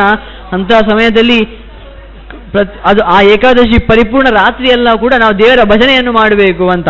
ಹಾಗಾಗಿ ಆ ಪುರಾಣದ್ದೇ ಮಾತು ಅದು. ನಾವು ಅಂತಹ ಸಮಯದಲ್ಲಿ ಆ ದೇವತಾದಿಗಳ ಆ ವಿಷ್ಣುವಿನ ಪೂಜೆಯನ್ನು ವಿಶೇಷವಾಗಿ ಮಾಡಬೇಕು ಅಂತ ಹೇಳ್ತಾರೆ. ಆ ದ್ವಾದಶಿಯನ್ನು ಏನು ಮಾಡಬೇಕು ಅಂತ ಹೇಳುವಾಗ ಅನುಜ್ಞಾಂ ಬ್ರಾಹ್ಮಣೇಭ್ಯಶ್ಚ ದ್ವಾದಶ್ಯಾಂ ತಯತಶುಚಿ ಲಬ್ಧ್ವಾ ಪೀತಾಂಬರಧರ ಸ್ವಸ್ತಿ ನಿದ್ರಾಂ ಸಮಾನೇತ್. ಅಂದಿನ ಅಂತಹ ದ್ವಾದಶಿಯಲ್ಲಿ ಏಕಾದಶಿ ಬಂದಿರ್ತದಲ್ವಾ, ಅದರ ಮರುದಿನ ದ್ವಾದಶಿ. ನಾವು ಏಕಾದಶಿ ಎಂದು ಖಂಡಿತ ಉಪವಾಸ ಮಾಡಲೇಬೇಕು ಅಂತಹ ಸಮಯದಲ್ಲಿ, ಅದು ವಿಷ್ಣುವಿನ ದಿನ. ಹಾಗಾಗಿ ಏಕಾದಶಿಯಂದು ಉಪವಾಸ ಮಾಡಿ ನಾವು ದ್ವಾದಶಿಯಂದು ಎಲ್ಲ ಜ್ಞಾನಿಗಳನ್ನೆಲ್ಲ ಕರೆದು ಅವರಿಗೆ ಊಟ ಹಾಕಿ ಅವರಿಗೆ ದಾನ ದಕ್ಷಿಣಾದಿಗಳನ್ನು ಕೊಡಲೇಬೇಕಂತೆ. ಆಗ ಅದು ತುಂಬ ಮಹತ್ತರವಾದ ಕೆಲಸ. ಅದರಿಂದ ವಿಷ್ಣು ಪ್ರೀತನಾಗಿಯೇ ಆಗ್ತಾನೆ ಅಂತ ಇಲ್ಲಿ ತಿಳಿಸ್ತಾರೆ. ಇನ್ನು ಕೆಲವು ಶ್ಲೋಕಗಳಲ್ಲಿ ಹೇಳ್ತಾರೆ, ತ್ರಯೋದಶ್ಯಾಂ ತದಕ್ಕಾಮ ಸ್ವಪತೆ ಶಯನೇ ಶುಭೆ ಕದಂಬಾನಾಂ ಸುಗಂಧಾನಾಂ ಕುಸುಮೈ ಪರಿಕಲ್ಪ್ಯತೆ. ಇದು ತ್ರಯೋದಶಿಯಂದು, ಅದೇ ಆಷಾಢ ಏನು ತ್ರಯೋದಶಿ ಅಂತಿದೆಯೋ ಅವತ್ತು ಕಾಮದೇವ ಮಲಗ್ತಾನಂತೆ. ಇನ್ನು ಕೆಲವು ಶ್ಲೋಕಗಳಲ್ಲಿ ಆ ದೇವತೆಗಳು ಯಾವ್ಯಾವ ದಿನದಂದು ಮಲಗ್ತಾರೆ ಅಂತ ಹೇಳುವಾಗ ಚತುರ್ದಶಿಯಂದು ಯಕ್ಷರು ಮಲಗ್ತಾರಂತೆ. ಇನ್ನು ಹುಣ್ಣಿಮೆಯಂದು ಉಮಾನಾಥ ಶಿವ ಮಲಗ್ತಾನಂತೆ. ಇನ್ನು ದಿವಾಕರ ತಥೋ ದಿವಾಕರೋ ರಾಶಿಂ ಸಂಪ್ರಯಾತಿ ಕರ್ಕಟಂ ತಥೋ ಅಮರಾಣಾಂ ಭಜನಿ ಭವತಿ ದಕ್ಷಿಣಾಯನಂ. ಅದೇ ಆ ಮಿಥುನ ಮಾಸ ನಂತರ ಇರುವಂಥದ್ದು ಕರ್ಕಾಟಕ ಮಾಸ. ಆ ಕರ್ಕಾಟಕ ಮಾಸ ದಕ್ಷಿಣಾಯನ ಅಂತ, ಅಂದ್ರೆ ಆ ಸೂರ್ಯನ ಚಲನೆ ಉತ್ತರ ದಿಕ್ಕಿನಿಂದ ದಕ್ಷಿಣ ದಿಕ್ಕಿಗೆ ತಿರುಗ್ತದೆ. ಅಂತಹ ಸಮಯ ಅದು ಎಲ್ಲ ದೇವತೆಗಳು ಕೂಡ ಮಲಗುವಂತಹ ಕಾಲ. ಅದು ದೇವತೆಗಳಿಗೆ ರಾತ್ರಿ ಅಂತ ಹೇಳಲ್ಪಡ್ತದೆ. ಹಾಗಾಗಿ ಬ್ರಹ್ಮ ಪ್ರತಿಪದಿತತ ನೀಲೋತ್ಪಲ ಮಯೇನಘ ತಲ್ಪೆ ಸ್ವಪಿತಿ ಲೋಕಾನಾಂ ದರ್ಶಯನ್ ಮಾರ್ಗಮುತ್ತಮಂ. ಇನ್ನು ಪ್ರತಿಪತ್ ಅಂದರೆ ಕರ್ಕಾಟಕ ಮಾಸದ ಕೃಷ್ಣ ಪಕ್ಷದ ಪ್ರತಿಪತ್ ಅಂತ, ಅಂದರೆ ಶ್ರಾವಣ ಕೃಷ್ಣ ಅಂತ. ಅಂತಹ ಸಂದರ್ಭದಲ್ಲಿ ಬ್ರಹ್ಮ ಮಲಗ್ತಾನಂತೆ. ಇನ್ನು ವಿಶ್ವಕರ್ಮ ಇದ್ದಾನಲ್ವಾ, ಅವನು ಆ ಶ್ರಾವಣ ಕೃಷ್ಣ ದ್ವಿತೀಯದಂದು ಮಲಗ್ತಾನಂತೆ. ನಾವು ದೇವತೆಗಳ ಶಿಲ್ಪಿ ಅಂತ ಯಾರನ್ನು ಕರೀತೇವೋ ಅವನು ಅವತ್ತು ಮಲಗ್ತಾನಂತೆ. ಇನ್ನು ತೃತೀಯ ಅಂತ ನಾವು ಶ್ರಾವಣ ತೃತೀಯ ಅಂತೇನು ಹೇಳ್ತೇವೋ ಅವತ್ತು ಪಾರ್ವತೀ ದೇವಿ ಮಲಗ್ತಾಳಂತೆ. ಇನ್ನು ವಿನಾಯಕ ಚತುರ್ಥಿ ಅಂತಂತಾದರೆ ಪಂಚಮಿಯಂದು ಯಮಧರ್ಮ, ಷಷ್ಠಿಯಂದು ಸ್ಕಂದ, ಸಪ್ತಮಿಯಂದು ಸೂರ್ಯ, ಅಷ್ಟಮಿಯಂದು ದುರ್ಗೆ, ನವಮಿಯಂದು ಲಕ್ಷ್ಮಿ, ದಶಮಿಯಂದು ಶೇಷ. ಇನ್ನು ಈ ರೀತಿಯಾಗಿ ಏಕಾದಶಿಯಂದು ಸಾಧ್ಯರೆಲ್ಲ ಮಲಗ್ತಾರೆ ಅಂತ ಹೇಳ್ತಾರೆ. ಇದೆಲ್ಲ ನಮ್ಮ ಜ್ಞಾನಕ್ಕೆ ಹೇಳುವಂಥದ್ದು. ದೇವತೆಗಳು ಕೂಡ ಯಾವ ರೀತಿಯಾಗಿ ಅವರವರ ಇಷ್ಟವಾದ ಒಂದು ತಿಥಿ ಅಂತ ಇದೆ. ಯಾಕೆ ಇದನ್ನು ಹೇಳ್ತಾರೆ ಕೇಳಿದರೆ ಅದು ಅವರಿಗೆ ಇಷ್ಟವಾದ ತಿಥಿ ಅಂತ. ಅಂತಹ ತಿಥಿಯಂದು ನಾವು ಅವರ ಪೂಜೆಯನ್ನು ಮಾಡಿದರೆ ಅವರಿಗೆ ಬಹಳ ಸಂತೋಷವಾಗ್ತದೆ. ಅದನ್ನು ತಿಳಿಸ್ಲಿಕ್ಕೋಸ್ಕರ ಈ ರೀತಿಯಾಗಿ ಅವರು ಮಲಗುವ ದಿನವೇ ಅವರಿಗೆ ತುಂಬ ಸಂಪ್ರೀತವಾದ ದಿನ ಆಗ್ತದೆ ಅಂತ ಇಲ್ಲಿ ಹೇಳಿರುವಂಥದ್ದು. ಹೀಗೆ ಇನ್ನು ವಿಸ್ತಾರವಾಗಿ ಸ್ವಲ್ಪ ಹೇಳಿ ದೇವತೆಗಳು ಮಲಗುವಂತಹ ದಿನವನ್ನು ಹೇಳಿ ಮುಂದೆ ಯಸ್ಯಾಂ ತಿಥ್ಯಾಂ ಪ್ರಸ್ವಪಿತಿ ವಿಶ್ವಕರ್ಮ ಪ್ರಜಾಪತಿ ದ್ವಿತೀಯಾಸ ಶುಭ ಪುಣ್ಯ ಅಶೂನ್ಯ ಶಯನೋದಿತ. ಶ್ರಾವಣ ಕೃಷ್ಣ ದ್ವಿತೀಯ ಅಂತ ಈ ಆಚರಣೆ ಈಗ ಹೆಚ್ಚು ಮಾಡುವಂಥದ್ದು ಕಮ್ಮಿ. ನಾವು ಆ ಶ್ರಾವಣ ಕೃಷ್ಣ ದ್ವಿತೀಯದಂದು ವಿಷ್ಣುವಿನ ಪೂಜೆಯನ್ನು ತುಂಬ ಚೆನ್ನಾಗಿ ಮಾಡಬೇಕಂತೆ.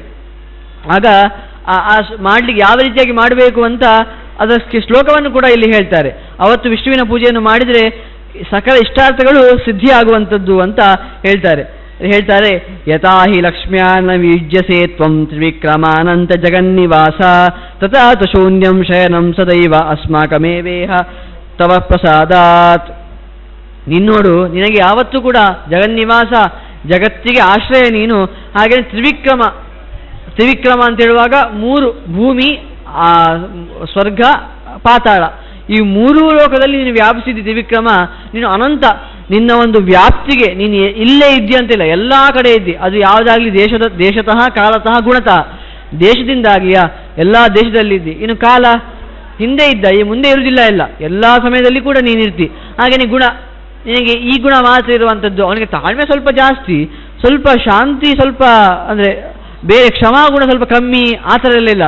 ನಿನಗೆ ಎಲ್ಲ ಗುಣಗಳು ಕೂಡ ಪರಿಪೂರ್ಣವಾಗಿದೆ.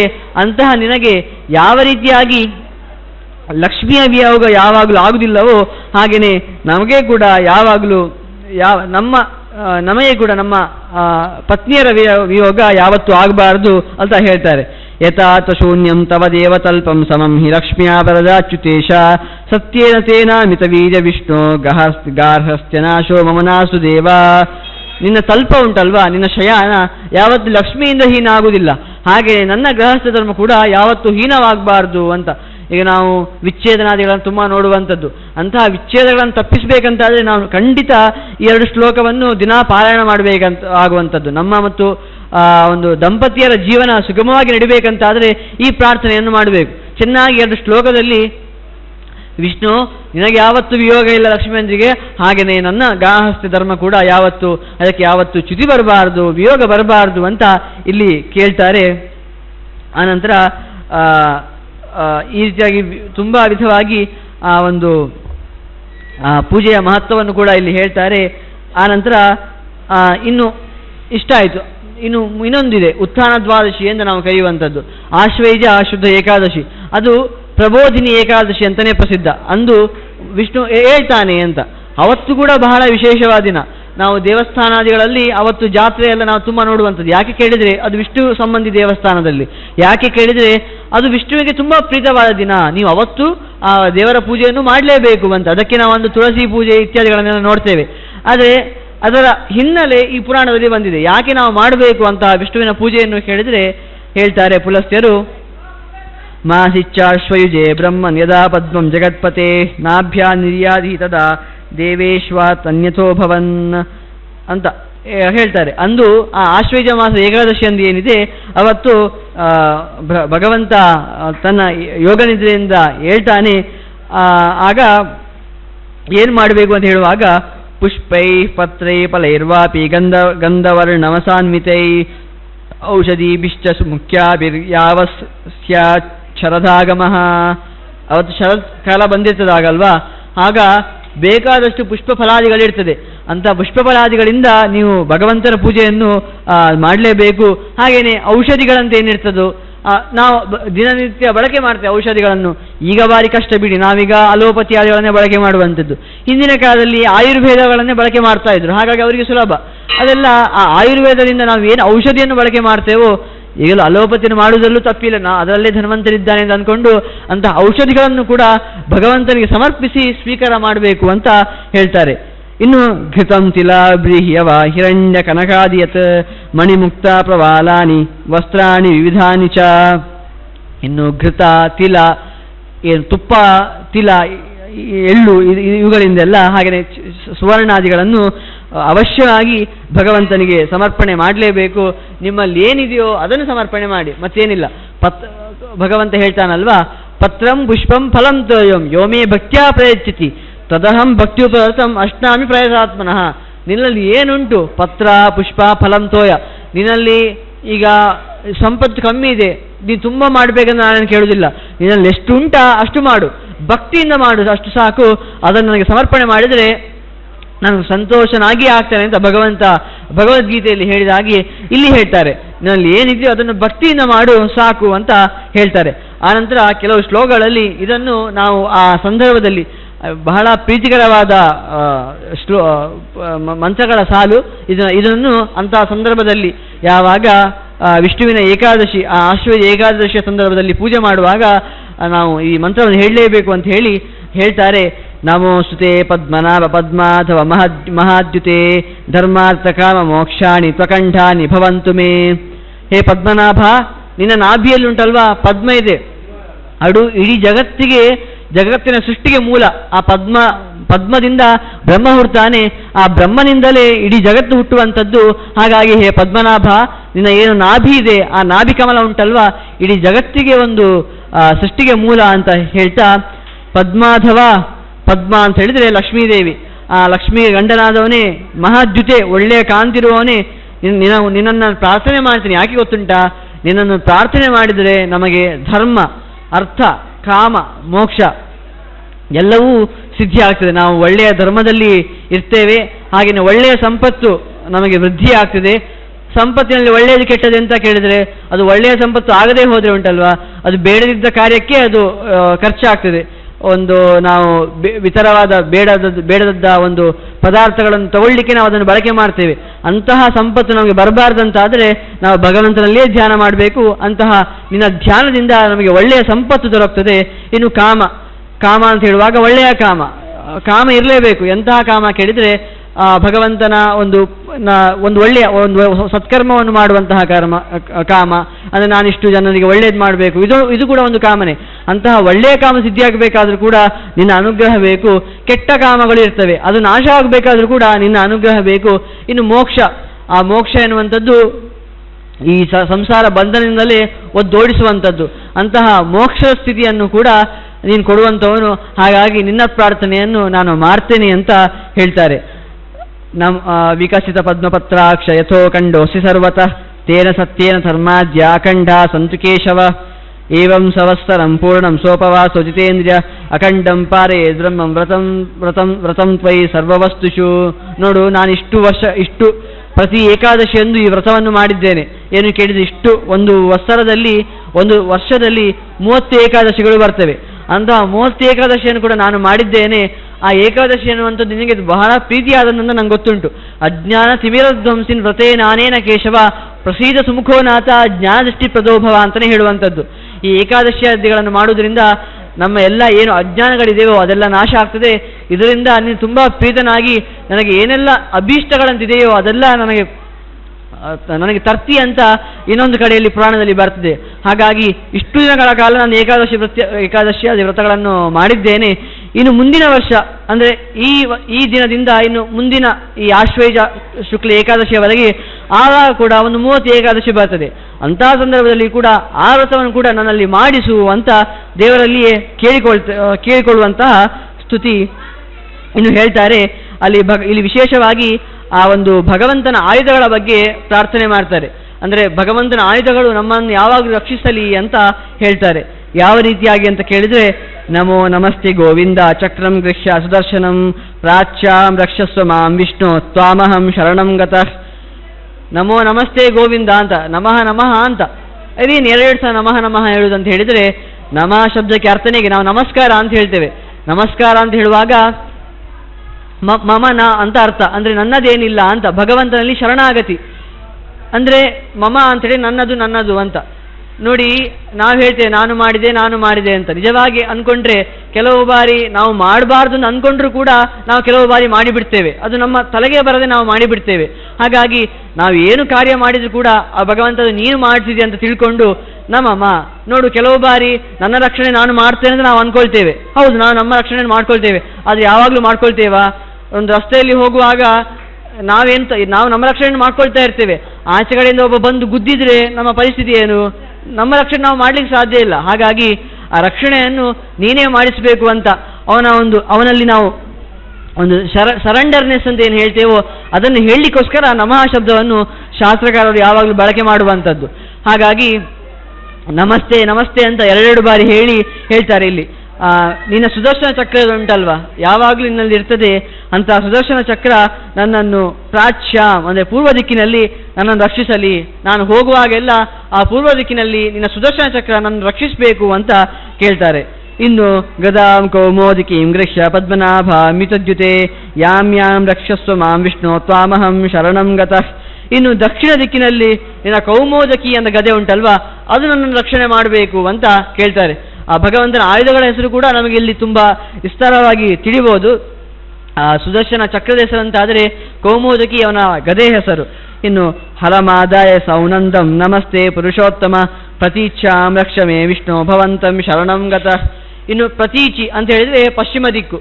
ಆ ಪಶ್ಚಿಮ ದಿಕ್ಕಿನಲ್ಲಿ ನೋಡಿ, ನಾವು ಬಲರಾಮ ಹಲಾಯುಧ ಅಂತ ತುಂಬ ನೋಡಿರುವಂಥದ್ದು. ಆದರೆ ಒಂದು ವಿಷ್ಣುವಿಗೆ ಕೂಡ ಒಂದು ಹಲ ಎನ್ನುವ ಆಯುಧ ಇದೆ ಅಂತ ಹೇಳ್ತಾರೆ.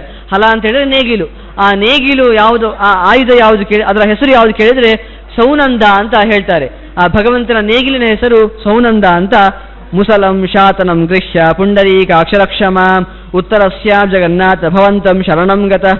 ಇನ್ನು ಉತ್ತರ ದಿಕ್ಕಿನಲ್ಲಿ ಯಾವುದು ರಕ್ಷಣೆ ಮಾಡಬೇಕು ಕೇಳಿದರೆ ಮುಸಲ. ಆ ಮುಸಲ ಅಂತ ಹೇಳುವ ಕೊಡಲಿ. ಆ ಕೊಡಲಿ ಶಾತನ ಎನ್ನುವ ಹೆಸರಿನ ಆ ಒಂದು ಕೊಡಲಿ ನನ್ನ ಉತ್ತರ ದಿಕ್ಕಿನಲ್ಲಿ ರಕ್ಷಣೆ ಮಾಡಲಿ ಅಂತ ಹೇಳ್ತಾರೆ. ಇನ್ನು ಶಾನ್ಗಮಾದಾಯ ಚ ಧನುರು ಅಸ್ತ್ರಂ ನಾರಾಯಣಂ ಹರೇ ನಮಸ್ತೆ ರಕ್ಷೋಘ್ನ ಐಶಾನ್ಯಾಂ ಶರಣಂ ಗತಃ. ಇನ್ನು ಈಶಾನ ದಿಕ್ಕಿನಲ್ಲಿಯೂ ಕೂಡ ನಮಗೆ ತುಂಬ ಒಂದು ಸಮಸ್ಯೆ ಬರ್ಬೋದು. ಅಲ್ಲಿ ಯಾವುದು ರಕ್ಷಣೆ ಮಾಡಬೇಕು ಕೇಳಿದರೆ ಭಗವಂತನ ಧನುಸ್ಸು, ಅದು ಶಾರ್ಗ ಧನುಸ್ಸು ಅಂತ ಅರ್ಥ. ಅಂತಹ ಶಾರ್ಗ ಧನುಸ್ಸು ನನ್ನನ್ನು ಈಶಾನ ದಿಕ್ಕಿನಲ್ಲಿ ರಕ್ಷಣೆ ಮಾಡಲಿ ಅಂತ ಕೇಳ್ತಾರೆ. ಇನ್ನು ಪಾಂಚಜನ್ಯಂ ಮಹಾಶಂಕಂ ಅಂತರ್ಬೋಧ್ಯಂ ಚ ಪಂಕಜಂ ಪ್ರಗಕ್ಷ್ಯ ರಕ್ಷಮಾಂ ವಿಷ್ಣು ಆಗ್ನೇಯಂ ಯಜ್ಞಸೂಕರ. ಇನ್ನು ಆಗ್ನೇಯ ದಿಕ್ಕಿನಲ್ಲಿ ಪಾಂಚಜನ್ಯ ಭಗವಂತನ ಶಂಕನ ಹೆಸರು ತುಂಬ ಪ್ರಸಿದ್ಧ. ಹಾಗೆಯೇ ಪಾಂಚಜನ್ಯ ಮಾತ್ರ ಅಲ್ಲ, ಪಾಂಚಜನ್ಯ ಶಂಕ, ಹಾಗೆಯೇ ಪಂಕಜ, ಭಗವಂತನಲ್ಲಿ ಒಂದು ಪಂಕಜ ಇರ್ತದೆ. ನಾವು ನೋಡ್ತೇವೆ ಚಕ್ರ ಶಂಕ ಗದಾ ಪದ್ಮ ಅಂತ ಭಗವಂತನ ಆಯುಧಗಳು ಯಾವುದೆಲ್ಲ ಅಂತ ಹೇಳುವಾಗ. ಹಾಗಾಗಿ ಪದ್ಮ ಎನ್ನುವ ಒಂದು ಆಯುಧ ಇದೆ. ಆ ಪಂಕಜ ಆಯುಧ ಅಂತಲ್ಲ, ಅದೊಂದು ಭಗವಂತ ಇಟ್ಟುಕೊಳ್ಳುವಂತಹ ಒಂದು ವಸ್ತು. ಆ ಪಂಕಜ ಹೆಸರು ಯಾವುದು ಕೇಳಿದರೆ ಅಂತರ್ಬೋಧ್ಯ ಎನ್ನುವ ಪಂಕಜ.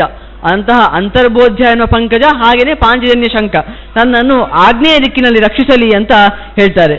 ಇನ್ನು ಚರ್ಮ ಸೂರ್ಯ ಶತಂ ಗೃಹ್ಯ ಖಡ್ಗಂ ಚಂದ್ರಮಸಂ ತಥಾ ನೈಋತ್ಯಾಂ ಮಾಂ ಚ ರಕ್ಷಸ್ವ ದಿವ್ಯಮೂರ್ತಿ ನೃಕೇಸರಿನ್. ಹೇ ನೃಕೇಸರಿ ಅಂತ ಹೇಳಿದರೆ, ಕೇಸರಿ ಅಂತ ಹೇಳಿದರೆ ಸಿಂಹ ಅಂತ. ಹೇ ನರಕೇಸರಿಯೇ, ನರಸಿಂಹನೇ, ನನ್ನನ್ನು ಇನ್ನು ಸೂರ್ಯಶತ 100 ಸೂರ್ಯನಿಗೆ ಸಮನಾದಂತಹ ಚರ್ಮ ಎನ್ನುವ ಆಯುಧ, ಇನ್ನು ಖಡ್ಗ ಅದು ಚಂದ್ರನಿಗೆ ಸಮನಾದಂಥದ್ದು. ಏನು ಒಂದು ವಿರುದ್ಧವಾದ ಧರ್ಮ ನೋಡಿ, ಚಂದ್ರನಿಗೆ ಸಮನಾದಂತಹ ಖಡ್ಗ, ಇನ್ನು 100 ಸೂರ್ಯನಿಗೆ ಸಮನಾದಂತಹ ಚರ್ಮ ಎನ್ನುವ ಆಯುಧ ಅಂತ ಎರಡೂ ಕೂಡ ನನ್ನನ್ನು ನೈಋತ್ಯ ದಿಕ್ಕಿನಲ್ಲಿ ರಕ್ಷಿಸಲಿ ಅಂತ ಕೇಳ್ತಾರೆ.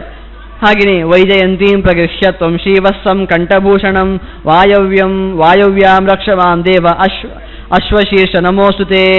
ಹೇ ಅಶ್ವಶೀರ್ಷ ಅಂತ ಹೇಳಿದರೆ, ಅಶ್ವ ಅಂತ ಹೇಳಿದರೆ ಕುದುರೆಯ ಹಯಗ್ರೀವ ಅಂತ, ಕುದುರೆಯ ತಲೆ ಉಳ್ಳವನು. ಹೇ ಕುದುರೆ ಹಯಗ್ರೀವನೇ, ನನ್ನನ್ನು ವಾಯವ್ಯ ದಿಕ್ಕಿನಲ್ಲಿ ಯಾವ ರೀತಿ ರಕ್ಷಿಸು ಕೇಳಿದರೆ ವೈಜಯಂತಿ ಅಂತ ಮಾಲೆ, ಅವನ ಭಗವಂತನ ಮಾಲೆ ಹೆಸರು ವೈಜಯಂತಿ ಅಂತ. ಇನ್ನು ಶ್ರೀವತ್ಸ ಅಂತ ಕಂಠಭೂಷಣ, ಕಂಠಭೂಷಣಕ್ಕೆ ಹೆಸರು ಶ್ರೀವತ್ಸ ಅಂತ. ಅಂತಹ ಎರಡು ಚಿಹ್ನೆಗಳು ಕೂಡ ನನ್ನನ್ನು ವಾಯವ್ಯ ದಿಕ್ಕಿನಲ್ಲಿ ರಕ್ಷಿಸಲಿ ಅಂತ ಹೇಳ್ತಾರೆ. ಇನ್ನು ಅಂತರಿಕ್ಷದಲ್ಲಿ 4 ದಿಕ್ಕಾಯಿತು, 8 ದಿಕ್ಕಾಯಿತು, ಇನ್ನು ಮೇಲೆ ಕೆಳಗುಂಟಲ್ಲ, ಅಲ್ಲಿ ಯಾರು ರಕ್ಷಿಸಬೇಕು ಕೇಳಿದರೆ ವೈನತೇಯಂ ಸಮಾರುಹ್ಯ ಅಂತರಿಕ್ಷೇ ಜನಾರ್ದನ ಮಾಂ ತ್ವಂ ರಕ್ಷಾಜಿತ ಸದಾ ನಮಸ್ತೆ ತ್ವಪರಾಜಿತ. ಇನ್ನು ವೈನತೇಯ ಅಂತ ಹೇಳಿದ್ರೆ ಗರುಡ, ಆ ಗರುಡನನ್ನು ಏರಿರುವಂತಹ ರೂಪ ನನ್ನನ್ನು ಅಂತರಿಕ್ಷದಲ್ಲಿ ರಕ್ಷಿಸಲಿ. ಹಾಗೆಯೇ ವಿಶಾಲಾಕ್ಷಂ ಸಮಾರುಹ್ಯ ರಕ್ಷಮಾಂ ತ್ವಂ ರಸಾತಳೆ ಅಕೂಪಾರ ನಮಸ್ತುಭ್ಯಂ ಮಹಾಮೋಹ ನಮೋಸ್ತುತೆ. ಏ ಸಮುದ್ರ ಅಂತ ಹೇಳುವಾಗ ಅದಕ್ಕೆ ಸಮುದ್ರ ಅಂತ ಯಾಕೆ ಹೆಸರು ಕೇಳಿದರೆ, ತನ್ನ ಅಡಿಯಲ್ಲಿ ಅದು ತುಂಬ ಗಂಭೀರ ಅಂತ. ಆ ಸಮುದ್ರ ಯಾವಾಗಲೂ ಗಂಭೀರವಾಗಿರ್ತದೆ, ಸುಮ್ಮನೆ ಸದ್ದು ಮಾಡುವುದು ಕೂಡ ಅದರಲ್ಲಿ ಒಂದು ಗಂಭೀರತನ ಇರ್ತದೆ. ಅಂತಹ ಗಂಭೀರತನ ಇರುವಂತಹ ನೀನು ನನ್ನನ್ನು ವಿಶಾಲಾಕ್ಷ, ಅಗಲವಾದ ಕಣ್ಣಿರುವವನು. ಹಾಗಾಗಿ ಅದು ಯಾವುದಕ್ಕೆ ಕೇಳಿದರೆ ಅಗಲವಾದ ಕಣ್ಣಿರುವುದರಿಂದ ನನಗೆ ಇಡೀ ಜಗತ್ತು ಸರಿಯಾಗಿ ಕಾಣಿಸ್ತದೆ. ಹಾಗಾಗಿ ನನ್ನನ್ನು ನಾನು ಅಂತರಿಕ್ಷ ಅಂದರೆ ಅಧೋ ಭಾಗ ಅಂದರೆ ರಸಾತಳ ಅಂತ ಹೇಳುವಂಥದ್ದು, ಭೂಮಿಯ ಕೆಳಗೆ ನಾವು ಹೋಗುವಂತಹ ಪ್ರಸಂಗ ಬರ್ಬೋದು, ಅಂಡರ್ ಗ್ರೌಂಡ್ ಅಂತೆಲ್ಲ ನಾವು ಹೇಳ್ತೇವೆ. ಅಂತಹ ಸಂದರ್ಭದಲ್ಲಿ ಕೂಡ ನಿನ್ನ ಒಂದು ಅಕೂಪಾರ ಎನ್ನುವ ರೂಪ ನಾನು ರಕ್ಷಿಸಲಿ ಅಂತ ಈ ರೀತಿಯಾಗಿ ವಿಧವಾಗಿ ಸ್ತೋತ್ರ ಮಾಡ್ತಾ ಈ ರೀತಿಯಾಗಿ ಭಗವಂತ ಕೊನೆಗಾಗಿ ಒಂದು ಹೇಳ್ತಾರೆ, ಕರಶೀರ್ಷಾಂಗ್ರಿ ಪಂಗ್ವೇಶು ತಥಾಷ್ಟ ಬಾಹುಪಂಜರಂ ಕೃತ್ವಾ ರಕ್ಷಸ ಮಾಂ ದೇವ ನಮಸ್ತೆ ಪುರುಷೋತ್ತಮ. ಪುನಃ ನಿನಗೆ ನಮಸ್ತೆ ಪುರುಷೋತ್ತಮ. ಇಡೀ ಜಗತ್ತಲ್ಲಿ ಯಾರೆಲ್ಲ ಅಂತಿದ್ದಾರೋ ಅವರಿಗೆಲ್ಲರಿಗಿಂತ ಶ್ರೇಷ್ಠನಾದ ನೀನು ನನ್ನನ್ನು ಅಷ್ಟಬಾಹು, ನಿನಗೆ 8 ಬಾಹು ಉಂಟಂತ ನಾನು ಕೇಳಿದ್ದೇನೆ. ಹಾಗಾಗಿ ಆ 8 ಬಾಹು ಉಂಟಂತ ಹೇಳಿದ್ರೆ ಅದರ ಅರ್ಥ ಅವನಿಗೆ ಎಲ್ಲ ಕೆಲಸವನ್ನು ಮಾಡ್ಬೋದು ಅಂತ ಅದರ ಅರ್ಥ. ನಾವು ಹೇಳ್ತೇವಲ್ವಾ, ನನಗೊಂದು 2 ಕೈ ಸಾಕು, 4 ಕೈ ಇದ್ದು ಸಾಕಾಗ್ತಿತ್ತು ಅಂತ. ತುಂಬ ಒಂದೇ ಸಲ 10 ಕೆಲಸ ಹೇಳಿದರೆ ನನಗೆ 4 ಕೈ ಉಂಟಾ ಅಂತ ನಾವು ಕೇಳ್ತೇವೆ. ಅದರ ಅರ್ಥ ನನಗೆ ಇಷ್ಟೇ ಕೆಲಸ ಮಾಡಲಿಕ್ಕೆ ಆಗೋದು ಅಂತ. 8 ಕೈ ನಿಮಗೆ ಉಂಟಂತಲ್ಲ ಕೇಳಿದರೆ ನಿನಗೆ 8 ದಿಕ್ಕಿನಲ್ಲಿಯೂ ಕೂಡ ಏಕಕಾಲದಲ್ಲಿ ಕೆಲಸ ಮಾಡಬಹುದು. ಹಾಗಾಗಿ ನೀನು 8 ಕೈಯುಳ್ಳಂತಹ ನೀನು ನನ್ನನ್ನು ಸದಾಕಾಲ ರಕ್ಷಣೆ ಮಾಡುವಂತ ವಿಸ್ತಾರವಾಗಿ ಭಗವಂತನ ಸ್ತುತಿಯನ್ನು ಮಾಡ್ತಾರೆ. ಈ ರೀತಿಯಾಗಿ ಮಾಡಿದರೆ ನಮಗೆ ಖಂಡಿತವಾಗಿ ಆ ಒಂದು ಸಿದ್ಧಿ ಸಿಕ್ಕಿಯೇ ಸಿಗ್ತದೆ. ಅದಕ್ಕೆ ಹೇಳ್ತಾರೆ, ಇಲ್ಲಿ ಒಂದು ವಿಷಯವನ್ನು ಹೇಳ್ತಾರೆ, ಏತದುಕ್ತಂ ಭಗವತ ವೈಷ್ಣವ್ಯಂ ಪಂಜರಂ ಹತ್ ಪುರಾ ರಕ್ಷಾರ್ಥಮೀಶೇನ ಕಾರ್ತ್ಯಾಯನ್ಯ ದ್ವಿಜೋತ್ತಮ. ಇದು ನೀ ಸುಮ್ಮನೆ ಏನು ಇದಕ್ಕೆ ಇವರೇನೋ ಪುರಾಣ ಓದ್ತಾ ಇದ್ದಾರೆ ಏನದರಲ್ಲಿ ಅಂತ ಶಕ್ತಿ ಇಲ್ಲ ಅಂತ ತಿಳ್ಕೊಳ್ಬೇಡ ಅಂತ ಹೇಳ್ತಾರೆ. ಪುಲಸ್ತ್ಯರೇ ಹೇಳ್ತಾರೆ, ಹಿಂದೆ ಕಾರ್ತ್ಯಾಯಿನಿ ಅಂತ ಒಬ್ಳು ದೇವಿ ಇದ್ದಾಳಲ್ವಾ, ಅವಳು ಕೂಡ ರಾಕ್ಷಸಾದಿಗಳನ್ನು ಸಂಹಾರ ಮಾಡಲಿಕ್ಕೆ ಹೇಗೆ ಶಕ್ತಿ ಪಡೆದಲು ಕೇಳಿದರೆ ಅದು ಈ ಸ್ತೋತ್ರವನ್ನು ಪಾರಾಯಣ ಮಾಡಿದ್ರಿಂದ ಪಡೆದ್ಲು ಅಂತ ಹೇಳ್ತಾರೆ. ಆ ಕಾತ್ಯಾಯಿನಿ ದೇವಿ, ಆ ದುರ್ಗಾ ರೂಪ, ಅದು ಶಕ್ತಿ ಹೇಗೆ ಸಿಕ್ಕಿತು ಕೇಳಿದರೆ ಅದು ಈ ವಿಷ್ಣು ಸ್ತೋತ್ರದ ಮಹಿಮೆ ಅಂತ ಹೇಳ್ತಾರೆ. ಆಗ ನಾರದರು ಕೇಳ್ತಾರೆ, ಅವರು ಕೇಳ್ತಾ ಇದ್ದಾರಲ್ವ, ನಾರದರು ಕೇಳ್ತಾರೆ ಆಗ, ಕೋಸೌ ಕಾತ್ಯಾಯಿನಿ ಮಯಾ ಜಗ್ನೆ ಮಹಿಷಾಸುರಂ ನವರಂ ರಕ್ತ ಬೀಜಂ ಚ ತಥಾನ್ಯಾನ್ ಸುರಕಂಟಕಾನ್ ಕಶ್ಚಾಸೋ ಮಹಿಷೋ ನಾಮ ಕುಲೇ ಜಾತಶ್ಚ ಕಸ್ಯ ಕಶ್ಚಾಸೋ ರಕ್ತ ಬೀಜಾಕ್ಯೋ ನಮರ ಕಸ್ಯ ಚಾತ್ಮಜ ಏತದ್ ವಿಸ್ತರತಸ್ತಾತ ಯಥಾವದ್ ವಕ್ತುಮರ್ಹಸಿ. ಅಲ್ಲ, ನೀವೇನೇನೋ ಹೇಳ್ತಾ ಇದ್ದೀರಲ್ವಾ, ಕಾತ್ಯಾಯಿನಿ ಅಂತ ಹೇಳ್ತಾ ಇದ್ದೀರಾ, ನನಗೆ ಸ್ವಲ್ಪ ನೆನಪಾಗ್ತಾ ಇದೆ, ಹಿಂದೆ ಪುರಾಣವನ್ನೆಲ್ಲ ಕೇಳಿದ್ದೆ. ಕಾತ್ಯಾಯಿನಿ, ಮಹಿಷಾಸುರ, ರಕ್ತಬೀಜ ಇವರೆಲ್ಲ ಹೆಸರನ್ನೆಲ್ಲ ಕೇಳಿದ್ದೇನೆ. ಇವರ ಬಗ್ಗೆ ಸ್ವಲ್ಪ ವಿಸ್ತಾರವಾಗಿ ನಿಮಗೆ ಹೇಳ್ಬೋದಾ ಅಂತ ಅವರು ಕೇಳ್ತಾರೆ. ಈ ಕಥೆ ನನಗೆ ಸ್ವಲ್ಪ ವಿಸ್ತಾರವಾಗಿ ಹೇಳಿದರೆ ನನಗೆ ಕೂಡ ಚೆನ್ನಾಗಿ ಈ ಪುರಾಣವನ್ನು ತಿಳಿಬೋದಲ್ಲ, ಇವರ ಕಥೆಗಳನ್ನೆಲ್ಲ ತಿಳಿಬೋದಲ್ವ ಅಂತ ಕೇಳುವಾಗ ಆನಂತರ ಪುಲಸ್ತ್ಯರು ರಕ್ತಬೀಜಾಸುರಾದಿಗಳ ಕಾತ್ಯಾಯಿನಿ ದೇವಿಯ ಕಥೆಯನ್ನು ಹೇಳಲಿಕ್ಕೆ ಪ್ರಾರಂಭ ಮಾಡ್ತಾರೆ. ಪುಲಸ್ತ್ಯರು ಹೇಳ್ತಾರೆ, ಶ್ರೂಯತಾಂ ಸಂಪ್ರವಕ್ಷ್ಯಾಮಿ ಕಥಾಂ ಪಾಪ ಪ್ರಣಾಶಿನೀಂ ಸರ್ವದಾ ವರದಾ ದುರ್ಗಾ ಚೇಯಂ ಕಾತ್ಯಾಯನಿ ಮುನೇ. ಚೆನ್ನಾಗಿ ಕೇಳು ಈ ಕಥೆಯನ್ನು, ಎಲ್ಲ ಪಾಪಗಳನ್ನು ನಾಶ ಮಾಡುವಂಥದ್ದು ಇದು ದುರ್ಗಾ ಎನ್ನುವ ಇದ್ದಾಳೆ. ಅವರಿಗೆ ದುರ್ಗಾ ಅಂತ ಹೆಸರೇ ದುರ್ಜ್ಞೇಯತ್ವ ದುಷ್ಪ್ರಾಪ್ಯತ್ವಾತ್ ಅಂತ. ಆ ದುರ್ಗಾದೇವಿಯ ಒಂದು ಮಹಿಮೆಯನ್ನುಂಟಲ್ವಾ, ತುಂಬ ಸುಲಭವಾಗಿ ತಿಳಿಲಿಕ್ಕೆ ಸಾಧ್ಯ ಇಲ್ಲ. ಅವಳು ಎಂತೆಂತಹ ಕಾರ್ಯವನ್ನು ಮಾಡಿದ್ದಾಳೆ ಕೇಳಿದರೆ ನಮಗೆ ಊಹಿಸ್ಲಿಕ್ಕೂ ಕಷ್ಟವಾದಂತಹ ಕಾರ್ಯಗಳನ್ನು ಮಾಡಿದ್ದಾಳೆ. ಅಂತಹ ಕಾರ್ಯಗಳನ್ನು ನಿಮಗೆ ಮುಂದೆ ನಾನು ಹೇಳ್ತೇನೆ, ನೀನು ಇದನ್ನುಂಟಲ್ವ ಚೆನ್ನಾಗಿ ಕೇಳು. ಆಗ ಅದು ಅವಳುಂಟಲ್ವ, ನಿನಗೆ ವರದ ಏನು ವರ ಬೇಕು, ನೀನು ಚೆನ್ನಾಗಿ ಅವಳ ಉಪಾಸನೆಯನ್ನು ಮಾಡಿದರೆ ನಿನಗೆ ಏನು ವರ ಬೇಕು ಅಂತ ವರಗಳನ್ನೆಲ್ಲ ಕೊಡ್ತಾಳೆ ಅಂತ ಹೇಳ್ತಾರೆ. ಕಥೆಯನ್ನು ಪ್ರಾರಂಭ ಮಾಡುವಾಗ ಹೇಳ್ತಾರೆ, ಪುರಾಸುರ ವರೌ ರೌದ್ರೋ ಜಗಕ್ಷೋಭಾಕರೌ ಉಭೌ ರಂಭಶ್ಚೈವಕ ರಂಭಶ್ಚ ದೌವಾಸ್ತಾಂ ಸುಮಹಾಬಲೌ. ಹಿಂದೆ ಎರಡು ಅಸುರ ವರಿಯರು ಇದ್ರು, ಅಂದರೆ ಅಸುರರಲ್ಲೇ ಶ್ರೇಷ್ಠರು. ಅವರ ಹೆಸರು ರಂಭ ಕಂಭ ಅಂತ ಇಬ್ಬರ ಎರಡು ಹೆಸರು. ಆ ಎರಡು ಅಸುರ ವರಿಯರ ಎರಡು ಹೆಸರು. ತೌ ಪುತ್ರೌ ಚತುರ್ದೇವರ್ಷೆ ಪುತ್ರಾರ್ಥಂ ತೇ ಪುದುಸ್ತಪ ಬಹೂನ್ ವರ್ಷಗಣ ದೈತ್ಯೋ ಸ್ಥಿತೋ ಪಂಚನದೇ ಜಲೆ. ಹಿಂದೆ ಅವರು ಪಂಚನದಿ ಅಂತ ಹೇಳಿದರೆ ಈಗಿನ ಪಂಜಾಬ್ ಅಂತ ಏನು ಹೇಳ್ತೇವೆ ಅದು ಪಂಚನದಿ ಅಂತ, ಅಂತಹ ಅಲ್ಲಿ ಅವರು ವಾಸ ಮಾಡ್ತಾ ಇದ್ರಂತೆ. ಅಲ್ಲಿ ತಪಸ್ಸನ್ನು ಮಾಡ್ತಾ ಇದ್ರಂತೆ. ನೋಡಿ, ತಪಸ್ಸನ್ನು ರಾಕ್ಷಸರು ಮಾಡ್ತಾ ಇದ್ರು, ಹಾಗಾಗಿ ತಪಸ್ಸೇ ಒಳ್ಳೆದಂತಲ್ಲ. ಅವರು ತಪಸ್ಸನ್ನು ಮಾಡೋದು ಯಾಕೆ ಕೇಳಿದ್ರೆ ಏನೋ ಕೆಟ್ಟದಾಗಬೇಕು ಅಂತ, ಯಾರಿಗೂ ಕೆಟ್ಟದಾಗಬೇಕಂತಲೇ ಮಾಡ್ತಾ ಇರ್ತಾರೆ. ತಪಸ್ಸು ಮಾಡಿ ಏನೋ ವರ ಸಿಗಬೇಕು ಅಂತ. ಹಾಗಾಗಿ ಅವರು ತಪಸ್ಸನ್ನು ಮಾಡ್ತಾ ಇದ್ರಂತೆ. ತತ್ರೈಕೋ ಜಲ ಮಧ್ಯಸ್ಥು ದ್ವಿತೀಯೋ ಅಪ್ಯಗ್ನಿ ಪಂಚಮಿ ಕರಂಬಶ್ಚೈವ ರಂಭಶ್ಚ ಯಕ್ಷಂ ಲವಟಂ ಪ್ರತಿ. ಅದರಲ್ಲಿ ಒಬ್ಬ ಜಲ ಮಧ್ಯಸ್ಥನಾಗಿದ್ದಂತೆ, ಇನ್ನೊಬ್ಬ ಪಂಚಾಗ್ನಿ ಅಂತ, ಅಂದರೆ 5 ಕಡೆಯಲ್ಲಿ ಕೂಡ ಬೆಂಕಿ ದಗದಗ ಉರಿತಾ ಇರ್ತದೆ. ಅದು ಮೆಲ್ಲನೆ ಅಲ್ಲ, ತುಂಬ ದಗದಗ ಉರಿತಾ ಇರ್ತದೆ. ಅದರ ಮಧ್ಯದಲ್ಲಿ ನಿಂತು ತಪಸ್ಸು ಮಾಡುವಂಥದ್ದು. ಇನ್ನು ಜಲದ ಮಧ್ಯ ಹೋಗಿ ತಪಸ್ಸು ಇಬ್ರು ಮಾಡ್ತಾ ಇರ್ತಾರಂತೆ. ಆಗ ಏಕಂ ನಿಮಗ್ನಂ ಸಲಿಲೆ ಗ್ರಾಹ ರೂಪೇಣ ವಾಸವ ಚರಣಾಭ್ಯಾಂ ಸಮಾಜಾಯ ಜಗಾನ ಯಥೇಚ್ಛೆಯ ತಥೋಭ್ಯಾತರಿ ನಷ್ಟೇ ಚರಂಬ ಕೋಪ ಪರಿಪ್ಲುತಃ. ಅಲ್ಲಿ ಏನಾಯ್ತು ಕೇಳಿದರೆ, ಈ ಯಾರು ಕಂಬ ಅಂತ ಏನಿದ್ದಾನೋ ಅವನು ನೀರಿನಲ್ಲಿ ತಪಸ್ಸು ಮಾಡ್ತಾ ಇದ್ದವ, ಇನ್ನು ರಂಭ ಅಂತ ಏನಿದ್ದಾನೋ ಅವನು ಅಗ್ನಿಯ ಮಧ್ಯ ತಪಸ್ಸು ಮಾಡ್ತಾ ಇದ್ದವ. ಈ ಏನಾಯಿತು, ಸಲಿಲದಲ್ಲಿ ಇದ್ದಾಗ ಈ ಇಂದ್ರ ಬಂದು ಅವನನ್ನು ಎಳೆದು ಬಿಡ್ತಾನಂತೆ, ಮೇಲೆ ಹೋಗದಾಗೆ ಮಾಡಿಬಿಡ್ತಾನಂತೆ. ಆಗ ಆ ಕಂಬ ಎನ್ನುವನು ಅಲ್ಲಿ ಸತ್ತು ಹೋಗಿ ಬಿಡ್ತಾನಂತೆ. ಆಗ ಬಹಳ ಸಿಟ್ಟು ಬಂತಂತೆ ರಂಭನಿಗೆ. ಅವನ ಅಣ್ಣ ಅಲ್ವಾ, ರಂಭ ಮತ್ತೆ ಕಂಬ ಇಬ್ಬರು ಅಣ್ಣ ತಮ್ಮಂದಿರು. ಕಂಬ ಸತ್ತೋದದ್ದು ನೋಡಿ ರಂಭನಿಗೆ ಬಹಳ ಸಿಟ್ಟು ಬಂತಂತೆ. ಆಗ ಅವನು ವನ್ನೋ ಸಶೀರ್ಷಂ ಸಂಕ್ಷಿಪ್ಯ ಹೋತು ಮೈಚ್ಛತ್ ಮಹಾಬಲ ಸದಪ್ರಗೃಶ್ಯ ಕೇಶೇಶು ಖಡ್ಗಂ ಚ ರವಿಸಪ್ರಭಂ ಚೇತ್ತು ಕಾಮೋ ನಿಜಂ ಶೀರ್ಷಂ ವನ್ನಿನ ಪ್ರತಿಷೇಧಿತ. ಆಗ ಅವನು, ಹೌದಾ, ನಿನ್ನ ತಪಸ್ಸು ಮಾಡಿದರೆ, ನಿನ್ನ ಒಂದು ಆಶ್ರಯವನ್ನು ಪಡೆದು ನಾವು ತಪಸ್ಸು ಮಾಡಿದರೆ ನಮಗೆ ಇಂತಹ ಶಿಕ್ಷೆಯನ್ನು ಕೊಡ್ತೀಯ ಅಂತ ಕೇಳಿ ಆ ರಂಭ, ನನ್ನ ತಲೆಯನ್ನು ನೀನು ಕೊಟ್ಟು ಬಿಡ್ತೇನೆ ನೋಡುವ, ನೀನು ಗೊತ್ತಾಗ್ತದೆ. ಎಲ್ಲ ಜನರು ಅಂದ್ಕೊಳ್ತಾರೆ ಈ ಅಗ್ನಿಯ ತಪಸ್ಸು ಮಾಡುವುದು ಏನು ಪ್ರಯೋಜನ ಇಲ್ಲ ಅಂತ ಅವ್ರು ಅಂದ್ಕೊಳ್ತಾರೆ. ಹಾಗಾಗಿ ಆ ರಂಭ ತನ್ನ ತಲೆಯನ್ನೇ ತೆಗೆದು ನಾನು ಅರ್ಪಿಸಿ ಬಿಡ್ತೇನೆ ನೋಡಿ ನಿನ್ನ ಅಗ್ನಿಗೆ ಅಂತ ಹೇಳುವಾಗ, ಆಗ ಅಗ್ನಿ ಮಾಡ್ತಾ ಇರ್ತಾನಂತೆ, ಒಂದು ರೂಪವನ್ನು ತಾಳಿ ಮಾತಾಡ್ತಾನಂತೆ. ಉಕ್ತಶ್ಚಮಾ ದೈತ್ಯವರ ನಾಶಯಾತ್ಮ ನಮಾತ್ಮನ ದುಸ್ತರ ಪರವಧ್ಯಾಪಿ ಸ್ವವಧ್ಯಾಪಿ ದುಸ್ತರ. ನೋಡು, ಈಗ ಮಾಡಬೇಡ, ಯಾಕೆ ಗೊತ್ತಾ, ಒಂದು ಆತ್ಮಹತ್ಯೆ ಅನ್ನುವಂಥದ್ದು ಉಂಟಲ್ವಾ, ಪರಹತ್ಯೆಗಿಂತಲೂ ದೊಡ್ಡ ಪಾಪ. ನೀನು ಪರಹತ್ಯೆಯಷ್ಟೇ ದೊಡ್ಡ ಪಾಪ, ಆತ್ಮಹತ್ಯೆ ಕೂಡ.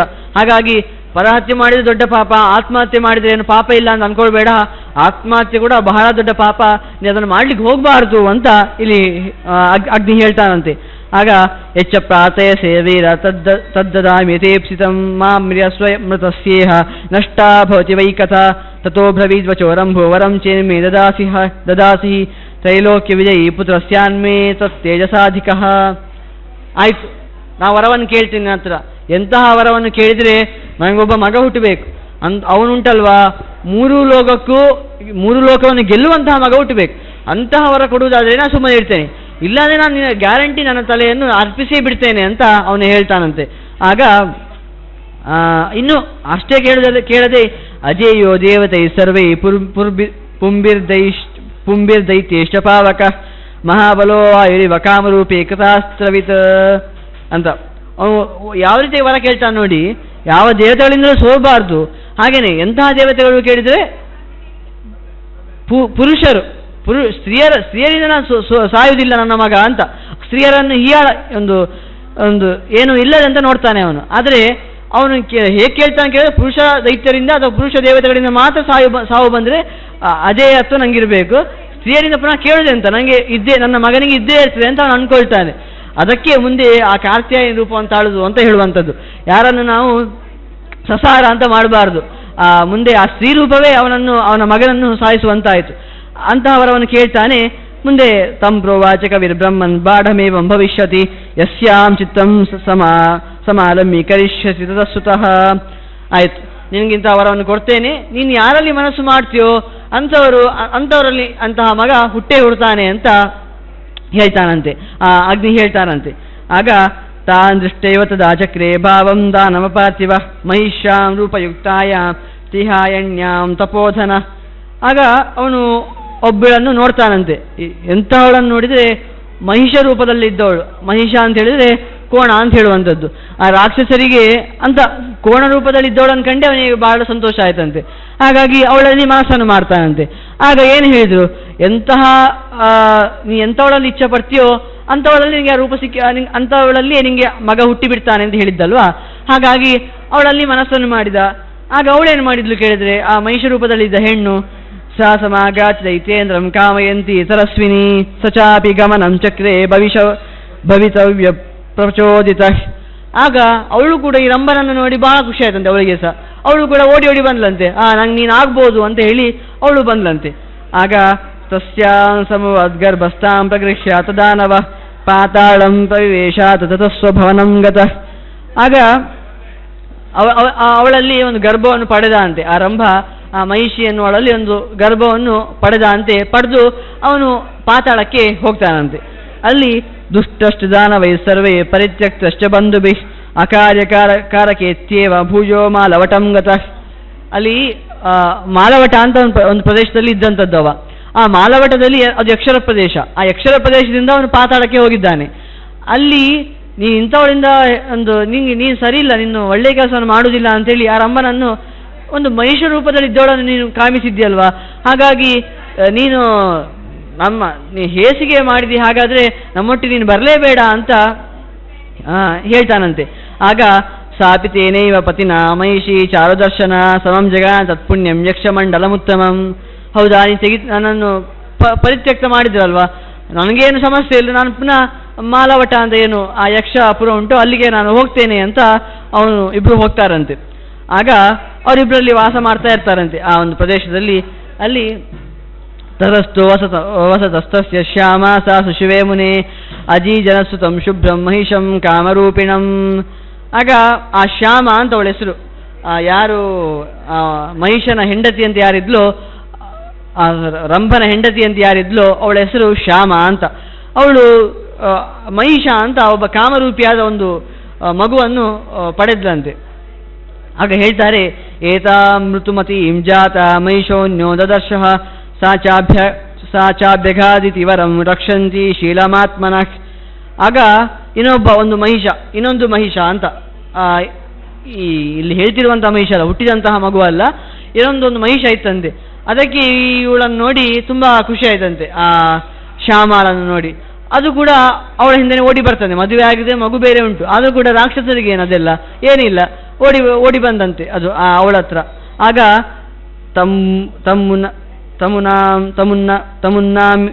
ತಮುನ್ನಾಮಿತನಾ ಸಂಚ ಮಹಿಷಂ ವೀಕ್ಷೆ ದಾನವ ಖಡ್ಗಂ ನಿಷ್ಕೃಷ್ಯ ತರಸ ಮಹಿಷಂ ಸಮುಪಾದ್ರವತ್.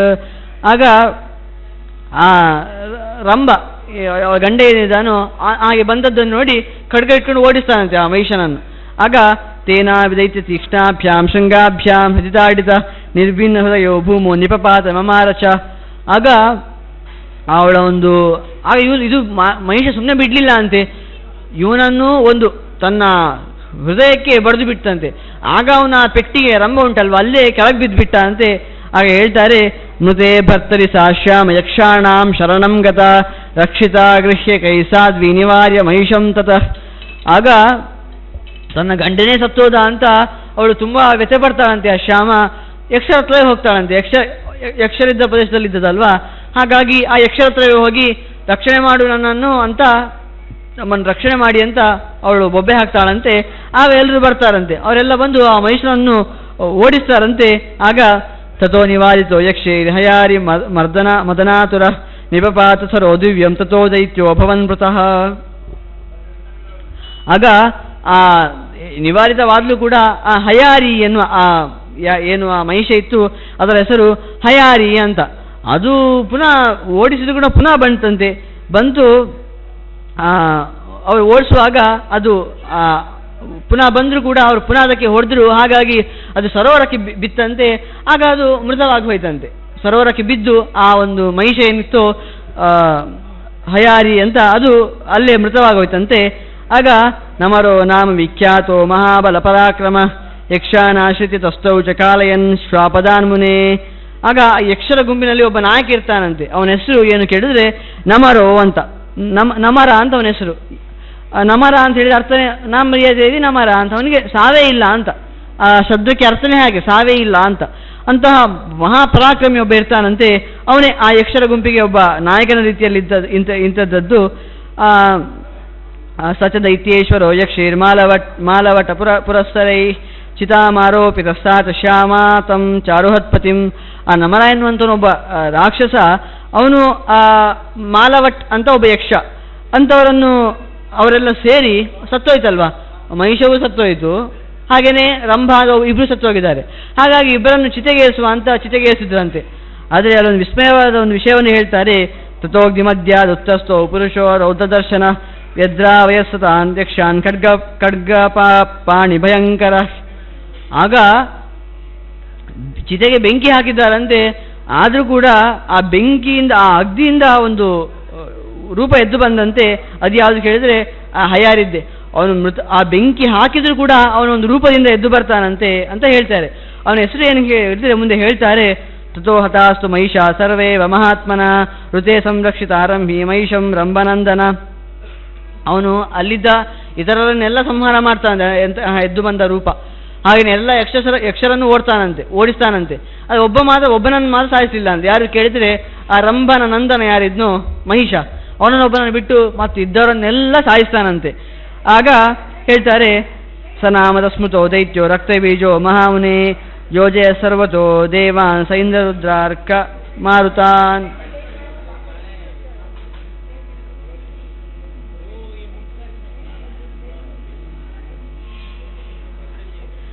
ಅವನು ಯಾರು ಕೇಳಿದ್ರೆ ಆ ರೀತಿಯಾಗಿದ್ದವನೇ ಆ ರಕ್ತಬೀಜಾಸುರ ಅಂತ ಹೇಳ್ತಾರೆ. ಅವನ ಹೆಸರೇ ರಕ್ತಬೀಜಾಸುರ ಅಂತ. ಪುರಾಣಗಳಲ್ಲಿ ತುಂಬ ಪ್ರಸಿದ್ಧವಾದಂಥ ರಕ್ತಬೀಜಾಸುರ.